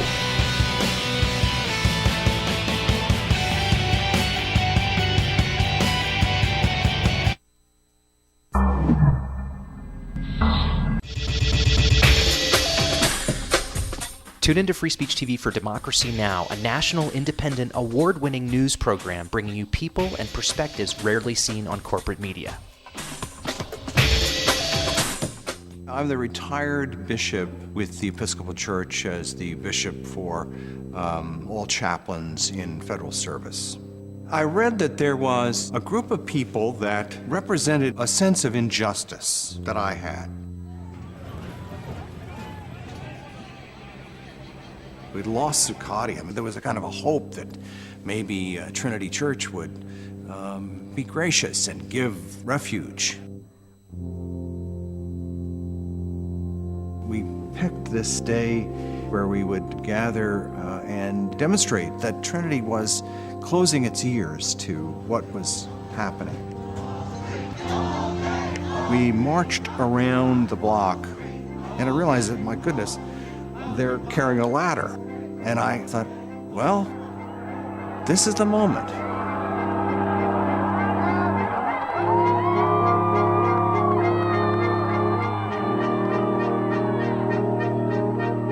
You could feel a spiritual presence. You could feel a certain something.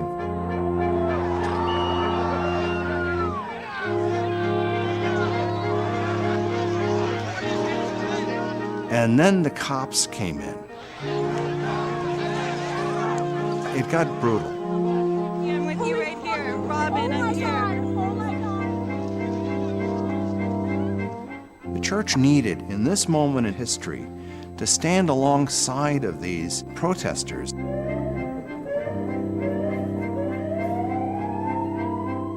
truth of Christ is found in the pews, is found in the institutional church, but it is also found in the streets. It's found in the honesty and the integrity, the insistence of people that you find in Occupy Wall Street.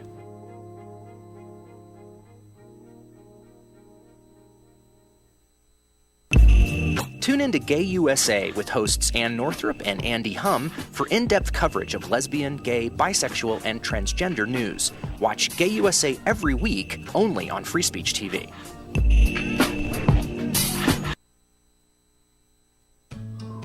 You wouldn't let money just blow out of your house.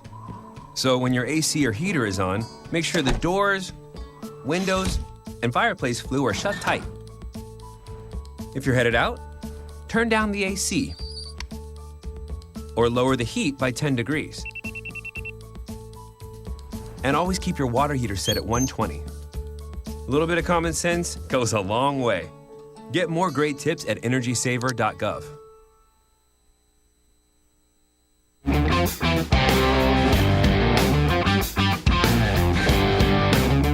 Bill Press, happy 10 years of great shows. I must say, I enjoy coming on the show, I enjoy listening to you, but most of all, I love your hair. Our good friend, Congresswoman Jackie Spear from California. Thank you, Jackie, and happy anniversary to all of us. Colby Itkowitz is here from the Washington Post, political reporter, on the road with Donald Trump early on. Boy, did you ever think, Colby, that your man would, not your man, but your man you followed would be, everybody just says, no doubt about it, he is the front runner. Yeah. He will be center stage Thursday night. Yeah, I mean, when I told the Post that I wanted to go out to Iowa and do a story on Trump's ground operation, they both laughed at me and said, "Sure, go ahead. No, we don't have anyone on him, so go." They weren't going to put anyone on him. He wasn't a serious candidate, and I went out there and spent 2 days with his Iowa campaign manager, and we went to we crashed a Ted Cruz event. We went to a veteran suicide awareness event. We went to a beer festival. And he just wore his Trump button, and the guy had his Trump trucker hat on. The hat. And yeah, the hat kills me. The hat's amazing. With like the little rope on the front. Yeah. It's a terrible hat. Everyone was just coming up and being like, I'm glad he's in. I think he's the right guy. I think he's saying all the right things. And I came back to Washington and said, guys, we got to pay attention. People out in the real world want someone like Trump who just speaks his mind. Mm-hmm. And they don't care. I press them all, like, what about issues? What about policy? What about the fact that he's flip-flopped 1 million times on every important issue that you care about? that didn't seem to matter. What mattered was the fact that he wasn't beholden to anyone and that he didn't sound like a normal Washington politician. Well, he was asked yesterday about the fact that in the past, he has praised Bill Clinton, he's praised Hillary Clinton, he said good words about all of these politicians at one time. Right. And Peter, you were pointing out, so he was asked, how do you square that with what you say about them today? Yeah, he said basically, oh, it's good for business. I was a businessman and they were politicians and I needed to curry favor. So, yeah, I kind of lied to them and told them how great they were because it was good for me. Right. Like, what an answer. I know. That's an unbelievable answer. And an answer that if any other politician, it would sink them. I mean, he said, I think he just said yesterday on ABC something like, I pay as little taxes as possible. Yes. Yeah. He goes out of his way. He works hard at paying as little taxes. I mean, isn't that what we slammed Mitt Romney for in 2012? Yes. And the way that he treats workers, I'm sure we could amass so many casino workers that would talk about how terribly they were treated. Oh, yeah. And we attacked Mitt Romney for the way that he, laid off people and the way his company operated. I mean, he was a saint then, right?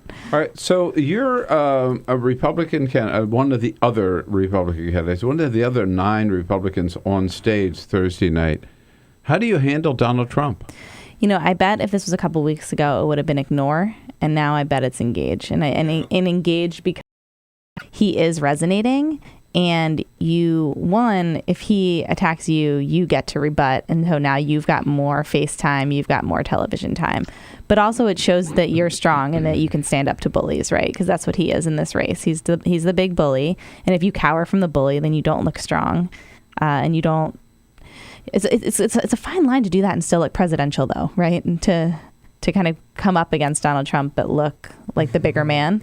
Yeah. I was just thinking of Lindsey Graham, who has said he's not a train wreck. I forget the phrase that he used, but do you think anybody will say that to his face, or would say it? Just say, hey, what you're doing is really bad for the party, bad for the country, and you don't belong here on stage. Or sure, like that. They might say it. Maybe they'll say it as nicely as you did. I don't think they'll say it in any kind of aggressive. I don't think they'll call him a train wreck on stage. Maybe I'm wrong. I don't think that gets them very far. I think it's a bad look. It looks bad. That's what I'm saying. It doesn't look presidential to then come back and meet him at his level, which is like down here. Yeah. If you said it the way you just said it, in a nice and polite, We'd still get a response from him. Though, he'll go crazy. He'll go nuts. Yeah. I think the calmer you are with him, I bet the crazier he'll go. Right? He's one of those types. Right? Don't you think? Yeah, the more collected you are, the more it makes them crazy. Because he doesn't know what to do with that. Yeah, right. Yeah. Right. And it is. Don't you also, for Fox News, what a great idea to have the first debate. This is going to be, I would predict, the most watched presidential debate, certainly a primary debate of all time. Oh my gosh. I have friends that couldn't care less about politics, especially this early on in the cycle, and they are having watch parties. They are so excited for Thursday night. My husband can't wait to watch on Thursday night. I mean, this is not what the RNC wants to hear, but it's entertainment at this point, right? I mean, people are watching to see the Trump show. Yeah. No. And that's what it's going to be on Thursday. Which is that's what it is. Yeah. It is the Trump show. Yep. Yeah. That's good. And the kiddie debate, I'm going to watch the kiddie debate because I just want to. Well, the irony is that might be the more substantive debate. That's going to be the debate where you're going to actually learn something about policy and the direction of this country and what the Republican Party stands for. Mm-hmm. You're going to learn that more in the kids' table than you are at the grown-ups' table. But yeah. That's what we need. An hour of Rick Santorum and Lindsey Graham. Right. And looks like Bobby Jindal. Yeah, probably. And I guess Carly Fiorina. Yes. And I guess Christie and Kasich and Perry are fighting it out for number 10. Yeah. Right. So if you had told Chris Christie a couple of years ago that he'd be fighting just to get in the top 10. Just to get in the top 10. Right. Yeah. Couldn't believe it. Isn't that remarkable? Or that he wouldn't be the bully in the race. Yeah, exactly. Hey, Colby, it's great to see you. Thanks so much for coming in. Thanks so much for having me. This was fun. Get you back here soon. Definitely. Colby Itkowitz, of course, WashingtonPost.com. I'll wrap things up with today's parting shot. This is the Bill Press Show.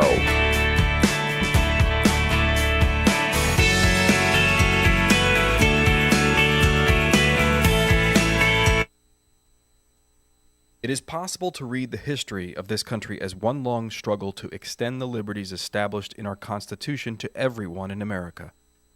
In other words, who, according to our laws and culture, gets to be considered a person? The law creates legal personhood, and movements create law and change culture. So, how have the courts passed laws to shape our culture?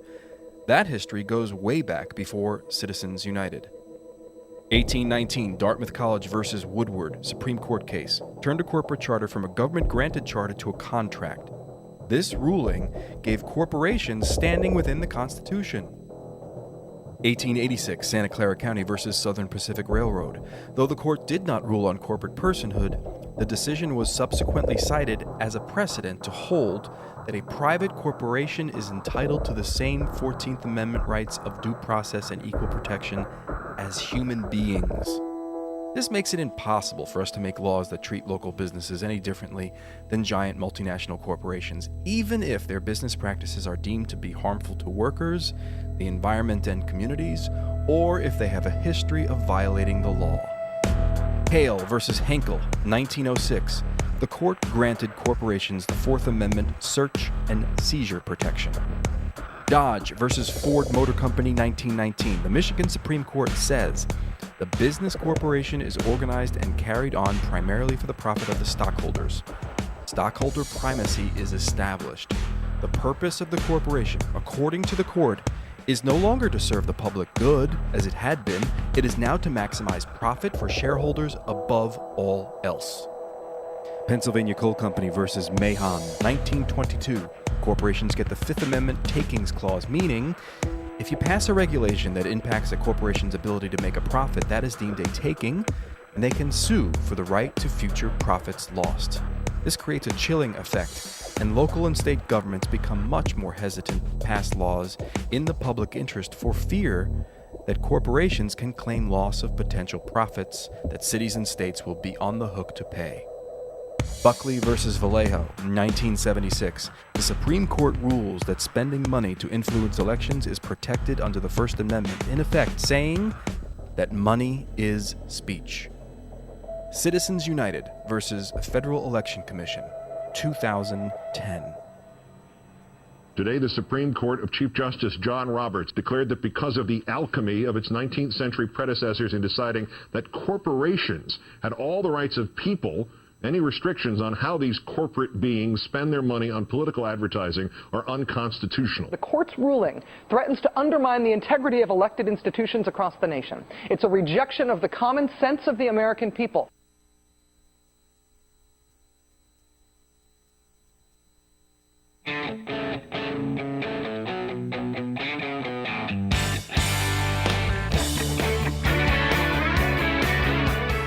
The Parting Shot with Bill Press. This is the Bill Press Show. Yes, as we've been discussing all morning over the weekend, the news that Joe Biden might be jumping into the presidential race hit Washington like a nuclear bomb. He's seen the great reception Bernie Sanders has been getting. He's seen Hillary Clinton stumble on a few issues, and he's concluded she doesn't have this thing locked up after all. He's thinking of jumping in himself, which I think is great news. And I hope he does it for a couple of reasons. One, most importantly, because he'd make a great president. And second, because a vigorous primary is great for the Republican Party. That's why I'm glad Hillary's running, Bernie's running, and Martin O'Malley's running. Joe Biden would make it even more exciting. Joe hasn't called me yet, but when he does, my message will be, run, Joe, run. Have a great day, folks. Come back and see us tomorrow morning. Jimmy Williams here. Is the Bill Press Show.